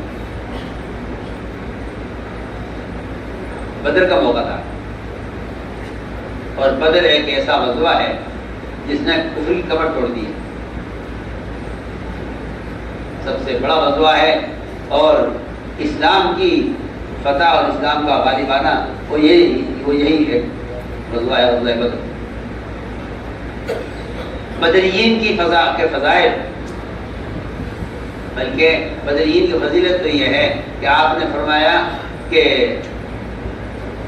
اللہ نے مجھ سے وعدہ کر لیا ہے، اللہ نے فیصلہ کر دیا ہے کہ اہل بدر جو چاہے کریں میں ان کو معاف کر چکا ہوں. یہ اہل بدر کا مقام ہے. تو جب غزوہ بدر ہو رہا تھا آپ صلی اللہ علیہ وسلم صحابہ کو لے کے چلے. مسلمان کی تعداد تھوڑی تھی، کفار زیادہ تھے. دھیان سے سننا بات. میں آپ صلی اللہ علیہ وسلم کے وعدہ وفائی کا ایک واقعہ کرتا ہوں. جب آپ چلے صحابہ کو لے کر تو ان میں دو صحابی، ایک حذیفہ اور ایک حذیب رضی اللہ عنہما، ان دونوں کو گزرتے ہوئے مشرکین نے گرفتار کر لیا. ظاہر بات ہے ایک تو مسلمانوں کی تعداد کم، پھر ایک ایک آدمی قیمتی تھا اس وقت، 2 صحابی ان کو کفار نے قید کر دیا۔ جب قید ہو گئے تو انہیں فکر ہوا کہ ان کے ہاتھ سے کیسے بچیں، تو ظاہر باتیں کر رہے ہیں، بیڑیاں ڈال دی پیروں میں، ہاتھ باندھ دیے، چھوٹنے کا کوئی سوال ہی نہیں تھا۔ ان دونوں نے یہ چال چلی، اور ظاہر بات ہے کہ قتال ہو رہا ہے اور جو ہے جنگ ہو رہی ہے، جنگ کے اندر ہر طرح کی بات چلتی ہے اور آدمی دھوکہ دے کر ہی اپنے آپ کو بچاتا ہے جنگ کے میدان میں، اور جو ہے جنگ تو ہے ہی دھوکے کا نام، الحرب خدعہ۔ سنیے سنیے بہت توجہ سے، ان دونوں نے کفار سے یہ کہا کہ ہم وعدہ کرتے ہیں تم سے، نہ ہم تم سے لڑیں گے، اور جو تم سے لڑے گا ہم اس کا ساتھ بھی نہیں دیں گے، حالانکہ جہاد فرض ہے، جہاد فرض ہے۔ اور ایسا موقع میدان میں اترنے کے بعد انہوں نے حیلہ کیا اور ایک دھوکہ دیا کفار کو، اور ان سے وعدہ کر لیا کہ اگر آپ ہمیں چھوڑ دیں تو ہم آپ سے وعدہ کرتے ہیں کہ ہم آپ سے لڑیں گے بھی نہیں اور آپ سے لڑنے والوں کے ساتھ بھی نہیں دیں گے۔ کفار نے کہا دیکھو بھائی مسلمان جھوٹ نہیں بولتا ہے، یہ وعدہ کر رہے ہیں تو ان کو چھوڑ دو۔ ایسے موقع پر کفار نے مسلمان کے وعدے کا یقین کر دیا، چھوڑ دیا۔ یہ دونوں بڑے خوش وہاں سے دوڑتے ہوئے آئے، اب جب تم دونوں کہاں رہ گئے تھے؟ آج کے اللہ نے تو مشرکین نے قید کر لیا تھا اور ہمیں بند کر دیا تھا، لیکن ہم نے ان سے وعدہ کر لیا اور ہم ان سے کہہ دیا زبانی، ہم نے زبانی ان سے کہہ دیا، دل سے نہیں کہا، زبان سے کہا ایسے۔ تو ظاہر بات ہے کہ صحابی، مسلمان اور صحابی وہ خدا نہ کرے دل سے یہ کہے کہ ہم نبی کا ساتھ نہیں دیں گے، ہم فرض نہیں کریں گے، ہم نے تو صرف زبانی ان کو کہہ دیا کہ ہم آپ کا ساتھ بھی نہیں دیں، ہم آپ کے دشمن کا ساتھ بھی نہیں دیں گے اور آپ سے قتال بھی نہیں کریں گے۔ میں ٹھیک ہے یہاں بیٹھ جاؤں۔ جب آپ صحابوں کو لے کر بڑھے میدان کی طرف، یہ دونوں بھی آپ کے ساتھ چلنے لگے، میں نہیں، تم دونوں بدر کے قتال میں شرکت نہیں کرو گے، تم دونوں یہاں بیٹھ جاؤ۔ آپ دونوں روئے، یا اللہ ہمیں اتنی بڑی فضیلت سے آپ ہمیں کیوں معلوم کر رہے تھے؟ نہیں، تم نے کفار سے وعدہ کر لیا ہے، تمہیں چاہیے وعدہ پورا کرو، تم دونوں غزوہ بدر میں شریک نہیں ہوں گے۔ جی آپ جو جس نے ذہن بنایا ہو کہ میدان قتال میں بھی کافر سے کیے ہوئے عہد کو پورا کرنا ہے، بتائیے وہ مسلمان سے کیے ہوئے عہد میں خلاف ورزی کر سکتے ہیں؟ سوچیے۔ چنانچہ ان لوگوں نے کہا قبیلہ بنو مستلق نے آپ صلی اللہ علیہ وسلم سے کہ کیا زکوٰۃ کا مال آپ ہم لے آئیں یا آپ کا آدمی آ کے وصول کرے گا؟ اور میں ہمارا آدمی آئے گا۔ آپ صلی اللہ علیہ وسلم نے تاریخ دے کر دی، اس تاریخ میں ہمارا آدمی آئے گا زکوٰۃ کا مال وصول کرنے کے لیے۔ ادھر ان کو معلوم تھا کہ آج اس تاریخ میں آپ کا آدمی آنے والا ہے، زکوٰۃ کا مال الگ کر کے رکھا، اور پورا قبیلے نے یہ طے کیا کہ ہم بستی سے باہر نکل کر استقبال کریں گے، آپ صلی اللہ علیہ وسلم کے آدمی آئے گا، ہم باہر نکل کے استقبال کریں گے اس کا۔ چنانچہ وہ قبیلہ باہر نکلا ہوا تھا، ان کے استقبال میں گاؤں سے باہر سارا مال جمع کر لیا الگ زکوٰۃ کا ادا کرنے کے لیے۔ ایک منافق نے دیکھا کہ ایسی اطاعت، ایسی اجتماعیت، ان کی اطاعت کو، ان کی اجتماعیت کو توڑنے کے لیے اس سے بہتر کوئی راستہ نہیں تھا منافق کے پاس کہ وہ ان کے بڑوں کی طرف سے جھوٹی خبریں، ان کے بڑوں کی طرف سے جھوٹی خبریں،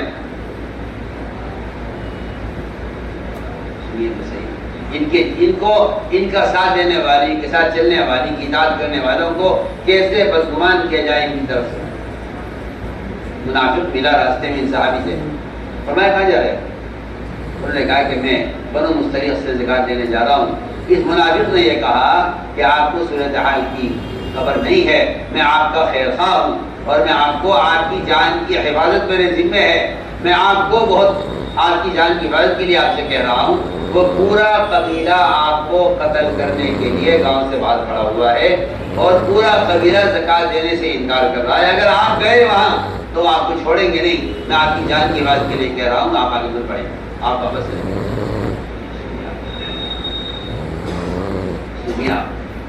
وہاں پورا قبیلہ ان کے انتظار میں باہر کھڑا ہوا ہے، استقبال میں پورا قبیلہ شوق سے زکوٰۃ دے رہا ہے۔ منافق کی ہے خبر صرف، اس خبر سے یہ صحابی متاثر ہو گئے اور آدھے راستے واپس آگے گیا، رسول اللہ میں تو جا رہا تھا لیکن راستے میں یہ خبر ملی ہے میں کیا کہ جی وہ پورا قبیلہ زکوٰۃ دینے سے انکار کر رہا ہے اور میرے قتل کے کا ارادہ کر رہا تھا، اس لیے وہ واپس آ گیا۔ آپ نے مشورہ کیا صحابہ سے، بتاؤ یہ کیا کریں؟ صحابہ نے کہا اس کا تو رائے یہ ہے کہ آپ رات ہونے کا انتظار کریں اور رات کو اچانک ایک دستہ جائے آپ کی فوج کا اور ہتھیار لے کر جائے اور راتوں رات حملہ کر کے اس پورے قبیلے کو قتل کر دیا جائے۔ آپ دیکھیے اللہ کے نبی کی، اللہ کے رسول صلی اللہ علیہ وسلم کے مشورے میں یہ فیصلہ ہو۔ سوچیے ایک خبر آپ کو بتانا چاہتا ہوں کہ جو لوگ منافقین کی چالوں کو نہیں سمجھتے اور ذرا سی بات پر ایک دوسرے سے بدگمان ہو کر کچھ فیصلے کر بیٹھتے ہیں، ان کے لیے سوائے ندامت کے کچھ نہیں ہے۔ یہ قرآن کی آیت کا میں نے حکم کیا ہے، چنانچہ آپ نے فیصلہ کر دیا کہ رات رات ان پر حملہ کیا جائے اور پورے قبیلے کو قتل کر دیا جائے۔ دو وجہ سے، ایک تو اسلام سے مرتد ہو گئے کہ انہوں نے زکوٰۃ کا انکار کر دیا، دوسری وجہ یہ ہے کہ انہوں نے ہمارے آدمی کے قتل کا ارادہ کیا ہے، لہٰذا ان کو قتل کیا جائے۔ یہ فیصلہ ہو گیا، چلا جیسے پاپا ہتھیار لے کر ان پر حملہ کرنے کے لیے انہوں نے انتظار کیا کہ آپ تک آدمی کیوں نہیں آیا؟ آخر آپ کا صرف تو وعدہ خلاف نہیں ہے، اب تک آدمی کیوں نہیں آیا؟ انہیں اس بات کا خیال ہوا کہ شاید ہماری کمائی حلال نہیں ہے اور ہماری کمائی میں کچھ حصہ حرام کا شامل ہو گیا ہے، اس لیے اللہ نے اپنے نبی کو ہماری زکوٰۃ کو قبول کرنے سے روک دیا۔ اور وہاں یہ خیال ہو رہا ہے، انہیں خیال اس بات کا آیا ہے، روایت میں ہے کہ شاید اللہ کے نے ہماری زکوٰۃ کو قبول کرنے سے روک دیا ہے، شاید ہمارے مال میں کچھ حصہ حرام کا شامل ہو گیا ہے۔ وہ بیٹھ کے سوچنے لگے، بتاؤ کس کی پاس حرام کمائی ہے یا کس کے کاروبار میں کچھ حرام کا حصہ شامل ہے کہ ہماری زکوٰۃ مردود ہو گئی ہے، مقبول نہیں ہو رہی ہے۔ وہ یہ مشورہ کر رہے بیٹھ کر راستے میں، چلو اللہ کے مجھے پوچھتے ہیں چلتا، ادھر سے وہ چلے ادھر سے یہ چلے، راستے میں ملاقات ہوئی، منی القوم، آپ کون لوگ ہیں؟ کہنے لگے ہم تو بنو مستلق ہیں۔ آپ کون لوگ ہیں؟ کہ ہم تو تمہیں قتل کرنے کے لیے آ رہے ہیں۔ سنیے آپ، یہ جو پارٹیاں بنتی ہیں بدگمانیوں سے اور پارٹیاں بنتی ہیں شیاطین کے وساوس اور جو ہے بدگمانیوں سے، اس کا حل صرف یہی ہے، اس کا حل صرف یہی ہے، اس کا ایک ہی حل ہے کہ ساتھ جڑ کے بیٹھو، ساتھ جڑ کے بیٹھو۔ کیوں یہ دنیا کیوں ہے؟ یہ دنیا کیوں ہے؟ میں کہتا ہوں آپ سے، عبداللہ بن مسعود کا قول رضی اللہ تعالیٰ فرمایا کرتے تھے، جو ناگواریاں اور دقتیں اور تکالیف تمہیں آپس کی اجتماعیت میں نظر آ رہی ہیں، کہ جو تکلیفیں اور دقتیں آپ کا آپس کی اجتماعیت میں نظر آ رہی ہیں، فرماتے ہیں کہ یہ بہت بہتر ہیں ان تمام خیروں سے جو خیر تمہیں اشتراک میں نظر آتی ہے۔ یہ تو شیطان مشورہ دے گا کہ آپ الگ ہو جائیے، جی آپ بھی الگ ہو جائیے، آپ بھی الگ ہو جائیے، آپ بھی الگ ہو جائیے۔ یہ شیطان مشورہ دیتا ہے، اس لیے کہ اسے معلوم ہے کہ اللہ کی مدد کے رکنے کا ایک ہی سبب ہے کہ ان میں آپس میں اجتماعیت نہ باقی رہے۔ شب قدر جیسی نعمت اس میں سے اٹھائی گئی ہے صرف دو آدمیوں کا آپس کے جھگڑے سے. شب قدر جیسی نعمت، شب قدر جیسی نعمت دو آدمیوں کے آپس کے جھگڑے میں اٹھائی گئی ہے. ہم عرض کر رہے تھے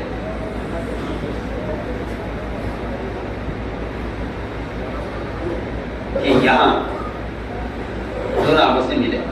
کیا بات ہے؟ یعنی بات یہ ہے کہ کیا آپ نے یہ کہا ہے کہ ہم زکات نہیں دیں گے، اور آپ نے یہ کہا ہے ہم تو سوچ بھی نہیں سکتے اس کو.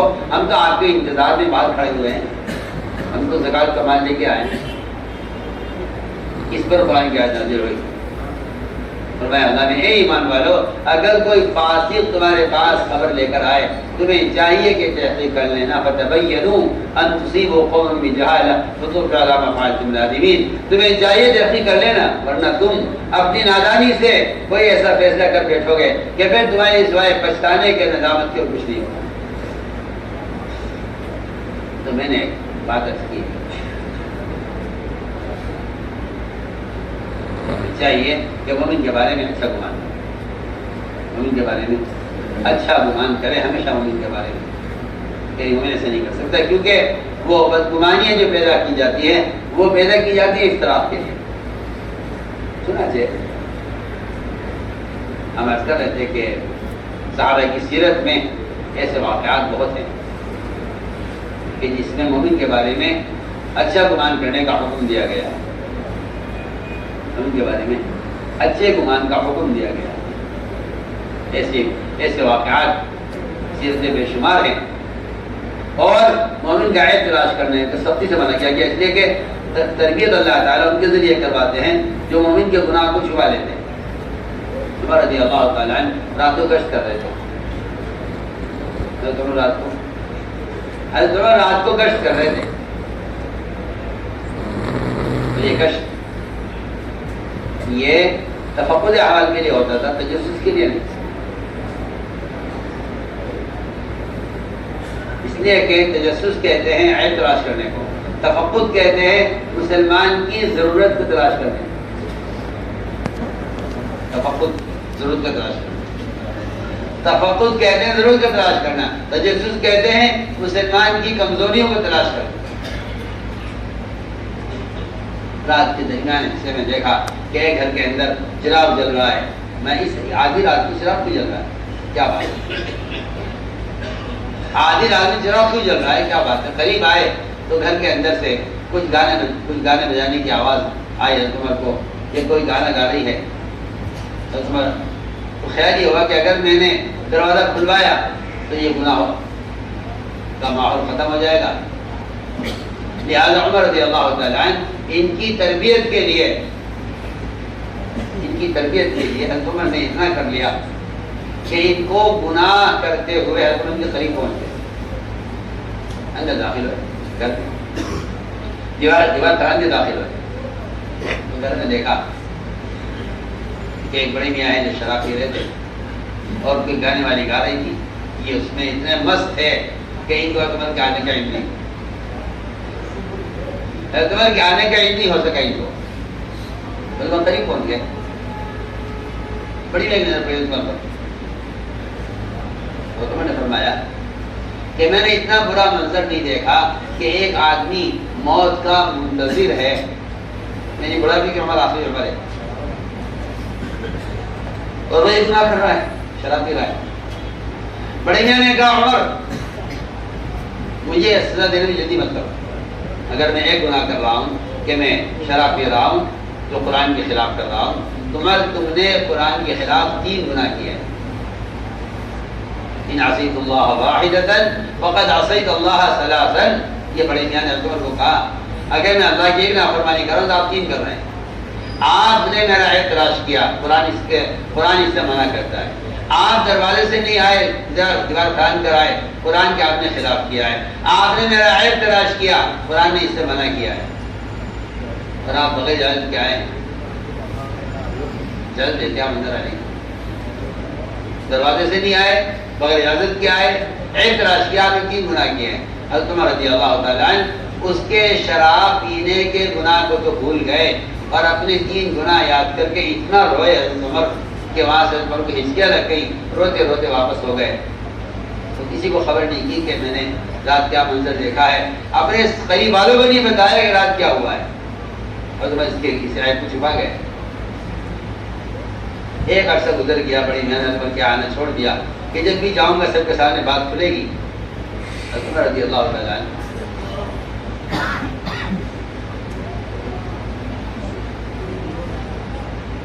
ایک دن مجلس چل رہی تھی، بڑی دیر وہ خیال آیا تو بہت عرصہ ہو گیا ہے، بات پرانی ہو گئی ہے، چلو حکمت کی مجلس میں چلتے ہیں.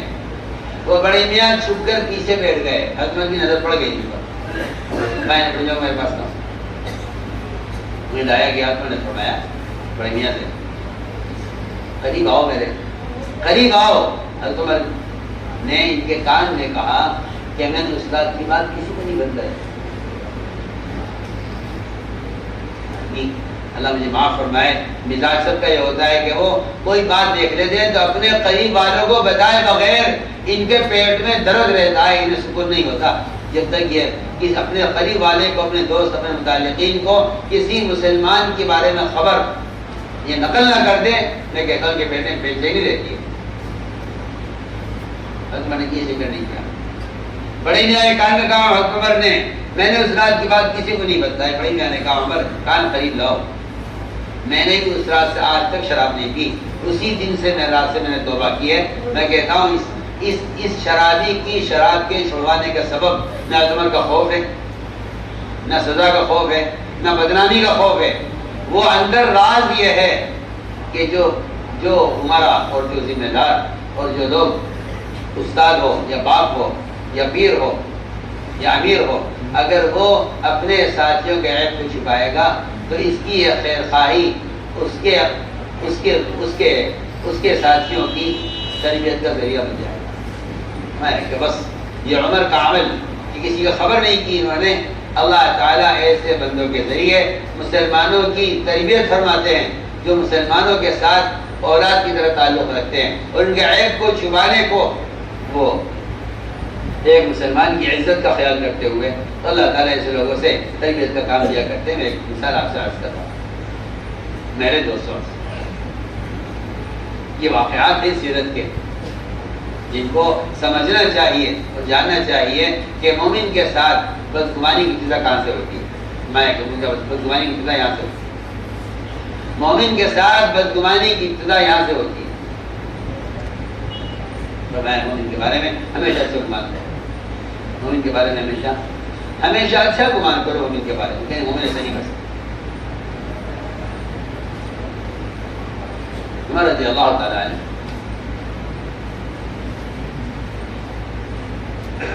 چٹولا کرتے تھے ساتھیوں کو کہ دیکھیں تو صحیح ان کا ہمارے بارے میں کیا خیال ہے،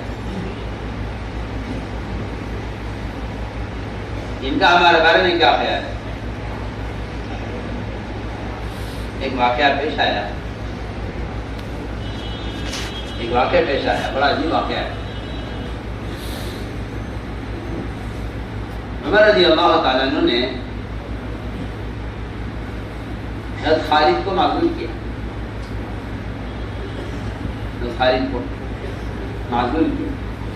یعنی مومن کا ایک معمول کا امیر کے بارے میں کیا خیال ہے. میں اس پر واقعہ سنا رہا ہوں.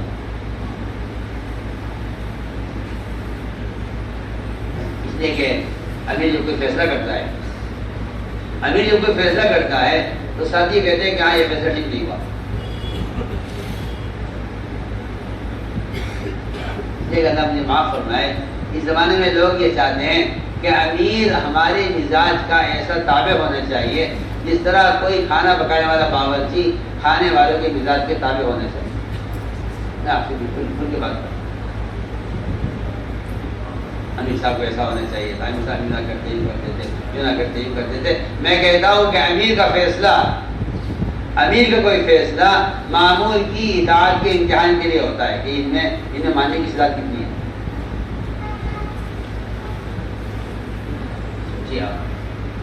اگر معمول یہ کہتا ہے کہ نہیں فیصلہ میری چاہت کے مطابق نہیں ہوا تو پھر یہ آپ کا امیر نہیں ہے بلکہ آپ اس کے امیر ہیں، کیونکہ آپ اس کے فیصلے کے مطابق جاتے ہیں.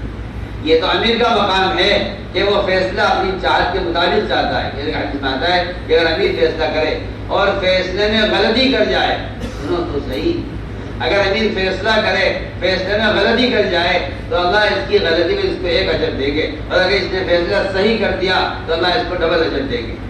ایک فیصلے کا اجر، صحیح فیصلے کا اجر دیں گے، اور ایک اور فیصلہ کرنے کا بھی اجر ملے گا. غور و فکر کا الگ اجر ملے گا اور صحیح فیصلے کا الگ اجر ملے گا. اگر یہ غلطی کر جائے امیر تو امیر کو اس کی غلطی کے باوجود اللہ کی طرف سے 1 اجر ملے گا. تو میں نے عرض کیا کہ اللہ تعالیٰ عمرہ کے ذریعے اپنے بندوں کا امتحان لیتے ہیں.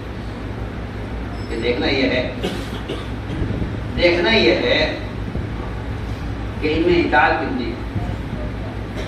اگر امیر کا فیصلہ ساتھیوں کی چاہت کے مطابق ہو تو اس میں ساتھیوں کی اطاعت کا کوئی امتحان نہیں ہے. اطاعت کا امتحان تو اس میں ہے کہ فیصلہ آپ کی چاہت کے خلاف ہے.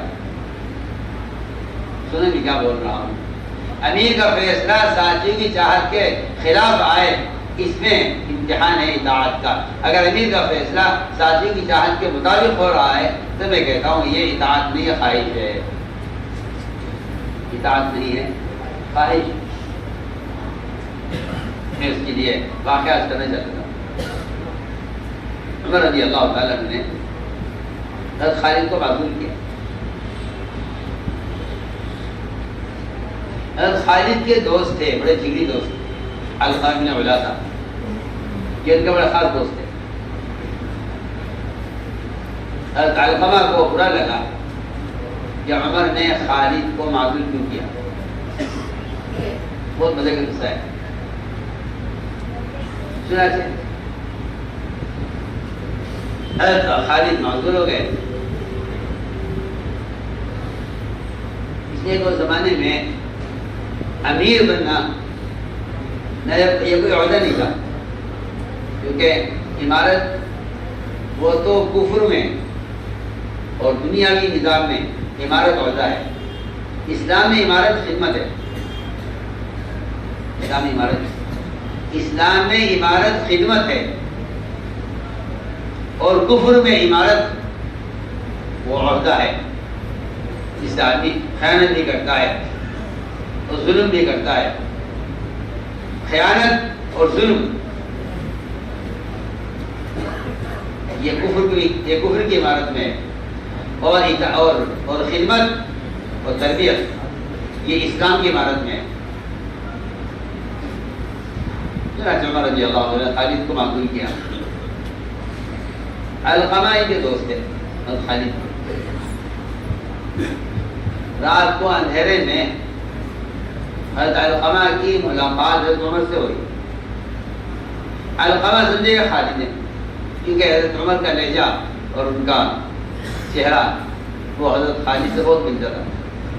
علقمہ کی ملاقات حضرت عمر سے ہوئی. علقمہ سمجھے گا یہ خالد ہے. علقمہ نے بات شروع کی. ہاں بھائی خالد، یہ جو تجھے عمر نے معذور کیا ہے نا عمارت سے، یہ عمر بڑا تنگ دل ہے اور بہت تنگ نظر ہے، اور عمر نے تنگ نظری میں تیرے ساتھ ایسا کیا ہے. اور میرا ارادہ تھا عمر سے کہوں گا کہ میرے بھتیجے کے لیے کچھ مال دے دے، مگر جب خالد تجھے معذور کر دیا عمر نے تو پھر یہ میری کیا مدد کرے گا، اور اب مجھے اس سے سوال کرنا بھی نہیں ہے. یہ بڑا تنگ نظر تنگ دل آدمی ہے عمر. حضرت عمر کی برائی کر رہے ہیں حضرت عمر کے سامنے. حضرت عمر سنتے رہے، حضرت علقمہ میں بات کرتے رہے. حضرت عمر نے فرمایا حضرت خالد کی آواز میں، حضرت عمر ہاں خالد، ہاں بھائی علقمہ، یہ جو عمر نے کیا ہے تیرے یہ بڑی تنگ نظر ہے، ویسا ایسا ہے ویسا ہے. بات کرتے رہے سنتے رہے. حضرت عمر نے پوچھا ہے علقمہ، حضرت خالد کی آواز میں، اے علقمہ یہ تو بتا، اگر یہ ہمارے امیر عمر یہ ہمیں ہمارا حق نہ دیں، ہمیں ہمارا حق نہ دیں، ہم پر ظلم کریں اور پھر بھی ہم سے کام لیں، تو بتا تو صحیح علقمہ تیرا کیا خیال ہے؟ علقمہ نے کیا کہا؟ علقمہ نے کہا اے خالد، اگر یہ ہمارا امیر عمر یہ ہمیں ہمارا حق نہ دے، ہم پر ظلم کرے اور ہم سے کام لے، ہمیں تو پھر بھی ان کی اطاعت کرنی ہر حال میں ہمیں ان کی مان کر چلنا ہے، چاہے یہ ہمیں ہمارا حق نہ دیں اور ہم سے کام لیں، ہمیں تو ان کی بات مان کر چلنا ہے۔ عمر نے فرمایا رات گزر گئی، وہ اپنے گھر چلے گئے، صبح کو حضرت عمر کی مجلس میں دونوں آگے بیٹھے ہوئے حضرت عمر کے سامنے، علقمہ بھی اور خالد بھی۔ حضرت عمر نے فرمایا ہاں بھی خالد، رات تمہاری علقمہ سے کیا باتیں ہوئی؟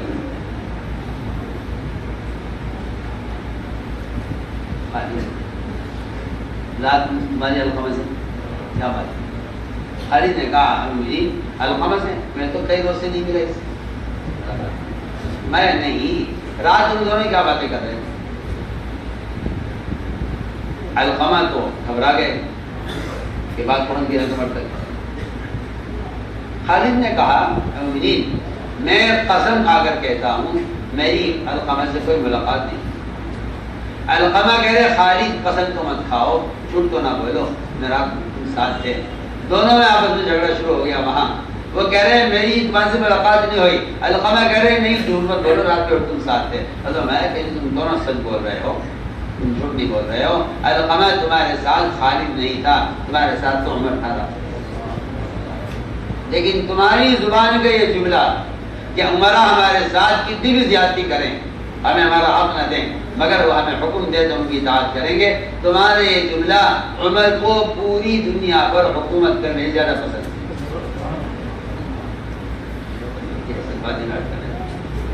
تمہارا یہ جملہ کہ ہمیں تو مان کر چلنی ہے، تمہارا یہ جملہ عمر کو پوری دنیا پر حکومت کرنے سے زیادہ پسند ہے کہ ایک مسلمان کے دل کا یہ جذبہ ہم تو کی اطاعت کے ساتھ چلتے ہیں، یہ جملہ مجھے پوری دنیا پر میری حکومت ہو مجھے اس سے زیادہ پسند ہے۔ ایک مسلمان کے دل کا یہ ارادہ، ایک مسلمان کا یہ جملہ مجھے زیادہ پسند ہے۔ میں نے عرض کیا کہ یہ تھا مزاج، تو میرے بزرگوں دوستوں میں تو بات ساری اس طرح کر رہا ہوں کہ بدگمانیاں یہ بڑے بڑے قلعے تعبیر ہو جاتے ہیں اس سے، اور بڑی بڑی پارٹیاں اور بڑے بڑے آپس میں گروپ بن جاتے ہیں، اور بڑے بڑے مقابلے کی شکلیں بن جاتی ہیں، صرف کس پر؟ بدگمانی، صرف بدگمانی۔ یہ فرمایا کہ بدزبانی سے بدگمانی سے اپنے آپ کو بچایا۔ تو میری ساری بات کا یہ خلاصہ ہے کہ اللہ کے ساتھ، اللہ کے بندوں کے ساتھ گمان ٹھیک کر لو، گمان ٹھیک کر لو تو اللہ تعالی بندے کے گمان کے مطابق حالات کو بدل دیتے ہیں، بندے کے گمان کے مطابق حالات کو بدل دیتے ہیں۔ صاف فرمایا ہے کہ میں نے بندے گمان کے ساتھ ہوں، یہ میرے بارے میں جیسے گمان کر لے گا میں اس کے مطابق، اس کی چاہت کے مطابق فیصلہ کروں گا۔ اللہ تعالیٰ سے اچھے فیصلے کروانے کے لیے ہمیں اللہ کی ذات کے ساتھ بھی، اللہ کی مخلوق کے ساتھ بھی سب سے پہلے گمان ٹھیک کرنا ہوگا، سب سے پہلے گمان ٹھیک کرنا ہوگا۔ یہ میں نے شروع میں حدیث پڑھی تھی جس میں بات ساری حدیث نے یہاں پہ شروع ہوئی، حدیث کی عجیب و غریب حدیث ہے، ایاک والظن، ایاک والظن ہے، فرمایا اپنے آپ کو بدگمانی سے بچاؤ، ان الظن اکذب الحدیث، فرمایا جھوٹ جتنا بھی کوئی بول سکتا ہو اس سے زیادہ بڑا جھوٹ مومن کے ساتھ بدگمانی ہے۔ ان الظن اکذب الحدیث، تمام باتوں میں سب سے بڑا جھوٹ، کیوں؟ کیا وجہ ہے اس کی؟ کیونکہ خبر دینے والا سچا ہو سکتا ہے لیکن شیطان جو بدگمانی پیدا کر رہا ہے اس سے بڑا جھوٹ کوئی نہیں، اس سے بڑا جھوٹا کوئی نہیں۔ مایا مخبر تو سچا ہو سکتا ہے لیکن شیطان جو بدگمانی پیدا کر رہا ہے دل میں، اس بات کو نقل کرنے والے سے بڑا جھوٹا کوئی نہیں ہے۔ اسی لیے حضرت نے فرمایا کہ ایک آدمی کی جھوٹا ہونے کے لیے کافی ہے کہ وہ سبھی بات کو آگے نقل کر دے۔ فرمایا ولا تحسسوا، مسلمان کی عیب کوئی طرف کان بھی نہ لگاؤ اور ہاتھ سے بھی تلاش نہ کرو، ہاتھ سے بھی تلاش نہ کرو۔ فرمایا آگے ولا تحاسد، ولا تحاسدوا، کیا مطلب ہے اس کا مطلب یہ ہے کہ اجتماعی کام میں اللہ رب العزت جن سے کام لینا چاہتے ہیں ان کے اندر اللہ تعالیٰ اپنی قدرت سے اور اپنے فضل سے اور اپنی مرضی سے اللہ تعالیٰ ان کے اندر کچھ فضائل، کچھ استعدادیں اور کچھ صلاحیتیں اللہ تعالیٰ کی پیدا کر دیتے ہیں۔ یہ اللہ تعالیٰ کی تقسیم ہے، یہ اللہ کی تقسیم ہے۔ اللہ تعالیٰ کی تقسیم سے اختلاف مت کرو۔ میں کہتا ہوں کہ حسد کرنا اللہ کی تقسیم سے اختلاف کرنا ہے۔ حسد کرنا اللہ کی تقسیم سے اختلاف کرنا ہے۔ میں بتانا چاہتا ہوں کہ آپس کے اختلافات کیسے پیدا ہوتے ہیں؟ آپس کے اختلافات کیسے پیدا ہوتے ہیں؟ آپس کے اختلافات میں سب سے بڑا دخل حسد کو ہے۔ سب بڑا دخل حسد کو ہے۔ وہ دھیان سے بات سنو۔ سب سے بڑا دخل حسد کو ہے آپس کے اختلاف میں، اس لیے کہ جب اللہ تعالیٰ کسی بندے کو کسی خیر سے نوازتے ہیں تو حسد کرنے والا اطاعت سے انکار کر دیتا ہے۔ حسد کرنے والا اطاعت سے انکار کر دیتا ہے۔ میں بہت بنیادی بات آپ سے عرض کر رہا ہوں، اور یہ بات آج نہیں بلکہ یہ بات آسمانوں سے چل رہی ہے۔ یہ بات انسانوں سے نہیں، یہ بات انسانوں سے نہیں ہے، یہ بات اوپر سے چل رہی ہے۔ حسد اطاعت سے انکار کرا دیتا ہے۔ حسد ایسی بیماری ہے جو آدمی کو اطاعت کے دائرے سے نکال دیتا ہے، اطاعت کے دائرے سے باہر نکال دیتا ہے۔ حسد، اللہ تعالیٰ نے حکم دیا ملائکہ کو کہ آدم کو سجدہ کرو۔ یہ ایک اطاعت کا امتحان تھا، اللہ کی پہلی نافرمانی جو آسمانوں میں ہوئی ہے وہ اس حسد کی وجہ سے ہوئی ہے کہ آدم کو یہ درجہ کیوں دیا گیا؟ آدم کو یہ درجہ کیوں دیا گیا؟ آدم کو یہ درجہ کیوں دیا گیا؟ آدم کو یہ درجہ کیوں دیا گیا ہے؟ ابلیس بننے کا نسخہ یہ ہے کہ اس مقام کے تو ہم حقدار تھے، لیکن ہم سے کہا کہ آدم کو سجدہ کرو، یہ ہم نہیں کریں گے، اس لیے کہ ہمارا مقام، ہمارا درجہ، ہم پرانے ہیں، ہم نئے کے سامنے کیسے جھکے؟ بس ہم یہ لکھا ہے کہ ابلیس سے نافرمانی اس کی عقل نے کرائی ہے۔ ابلیس سے نافرمانی اس کی عقل نے کرائی ہے، اس لیے کہ عقل کا شریعت میں کوئی دخل نہیں ہے۔ عقل کا شریعت میں کوئی دخل نہیں ہے۔ یہ میں آپ سے کہنا چاہتا ہوں کہ اطاعت کا تعلق عقل سے نہیں ہے، اطاعت کا تعلق عقل سے نہیں ہے، اطاعت کا تعلق تو عشق اور محبت سے ہے، اطاعت کا تعلق عشق اور محبت سے ہے، عقل سے اطاعت کا کوئی تعلق نہیں ہے۔ اس لیے شریعت کا مدار عقل پر نہیں ہے، عشق اور اطاعت پر ہے شریعت کا مدار۔ اطاعت کا مدار عقل پر نہیں ہے، عقل تو اطاعت سے انکار کرا دے گی، عقل اطاعت سے انکار کرائے گی۔ خود کہا ہے علامہ اقبال اللہ غریق رحمت کرے، وہ یہ فرماتے ہیں کہ عقل کو تنقید سے فرصت نہیں، عشق پر اعمال کی بنیاد رکھ۔ میں کہتا ہوں اگر یہ اصول نہیں معلوم مسلمان کو تو وہ کہیں بھی اللہ کے امر کا انکار کر دے گا، وہ حکم کو دیکھ کر اپنی حیثیت کو دیکھے گا کہ یہ حکم میری حیثیت کے مطابق ہے یا نہیں۔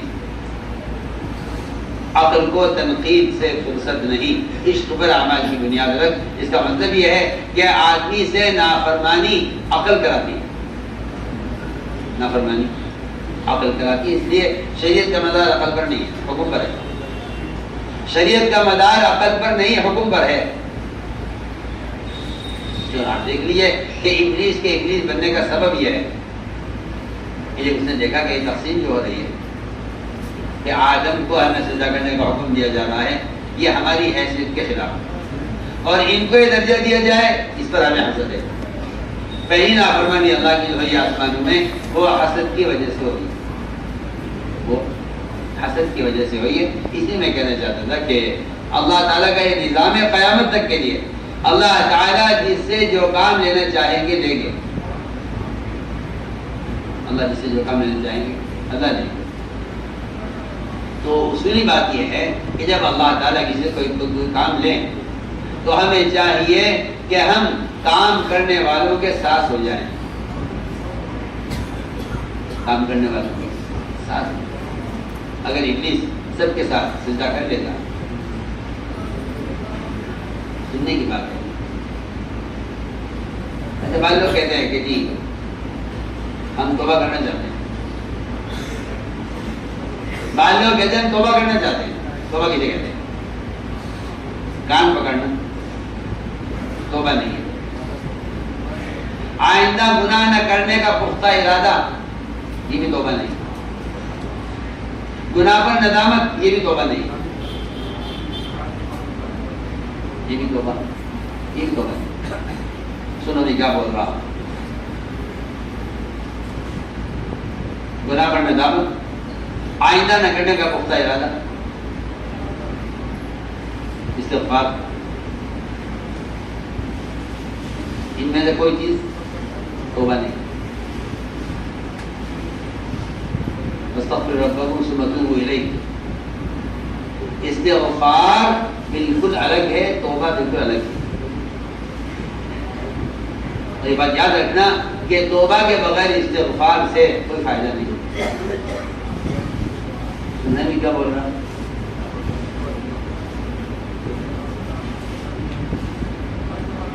اللہ اکبر. میں کیا عرض کر رہا؟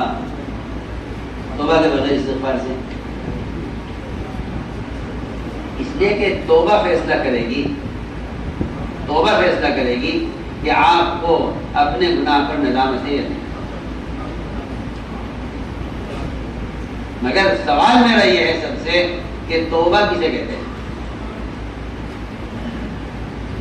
توبہ زبان سے، زبان سے استغفار ہو سکتا ہے، زبان سے توبہ نہیں ہوتی. زبان سے کیا ہو سکتا ہے؟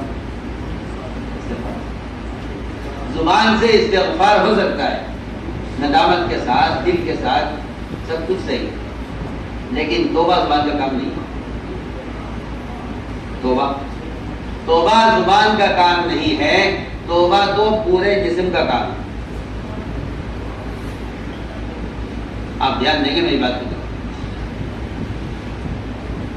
توبہ نہ دل کا کام ہے نہ زبان کا کام. استغفار ہو سکتا ہے، آدمی زبان سے استغفار کرے، دل سے کرے، سچا ہو کر استغفار کرے، کر سکتا ہے. لیکن توبہ یہ نہیں. نہ توبہ زبان سے ہو سکتی ہے نہ دل سے ہو سکتی ہے. توبہ کسے کہتے ہیں؟ توبہ کہتے ہیں اصل میں، توبہ کہتے ہیں واپسی کو.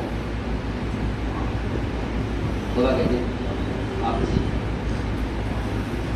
آپ جس راستے سے گئے تھے اس راستے سے آپ واپس آئیے، اس کو توبہ کہتے ہیں. اس کو توبہ کہتے ہیں. کیونکہ میں پھر عرض کرتا ہوں، توبہ الگ چیز، استغفار الگ چیز. میں اس کی مثال آپ کو پہلے مثال دیتا ہوں تاکہ میری بات آسان ہو جائے. ایک آدمی نے چوری کر لی ہے، ایک آدمی نے چوری کر لی ہے. چوری سے اس پر استغفار کرنا، یہ تو اس گناہ سے آپ نے استغفار کیا ہے جو آپ نے اللہ کی نافرمانی کی ہے. لیکن استغفار کرنے سے چوری کا گناہ معاف نہیں ہوگا. چوری کا گناہ جو معاف ہوگا وہ چرایا ہوا مال مالک کو واپس کیے بغیر یہ آپ کا گناہ معاف نہیں ہوگا. میں بہت آسان کر کے عرض کرتا ہوں. توبہ کیا ہے؟ توبہ کیا ہے؟ کہ آپ چرایا ہوا مال مالک کو واپس کیجیے. واپسی توبہ ہے. واپسی توبہ ہے. استغفار سے چوری کا گناہ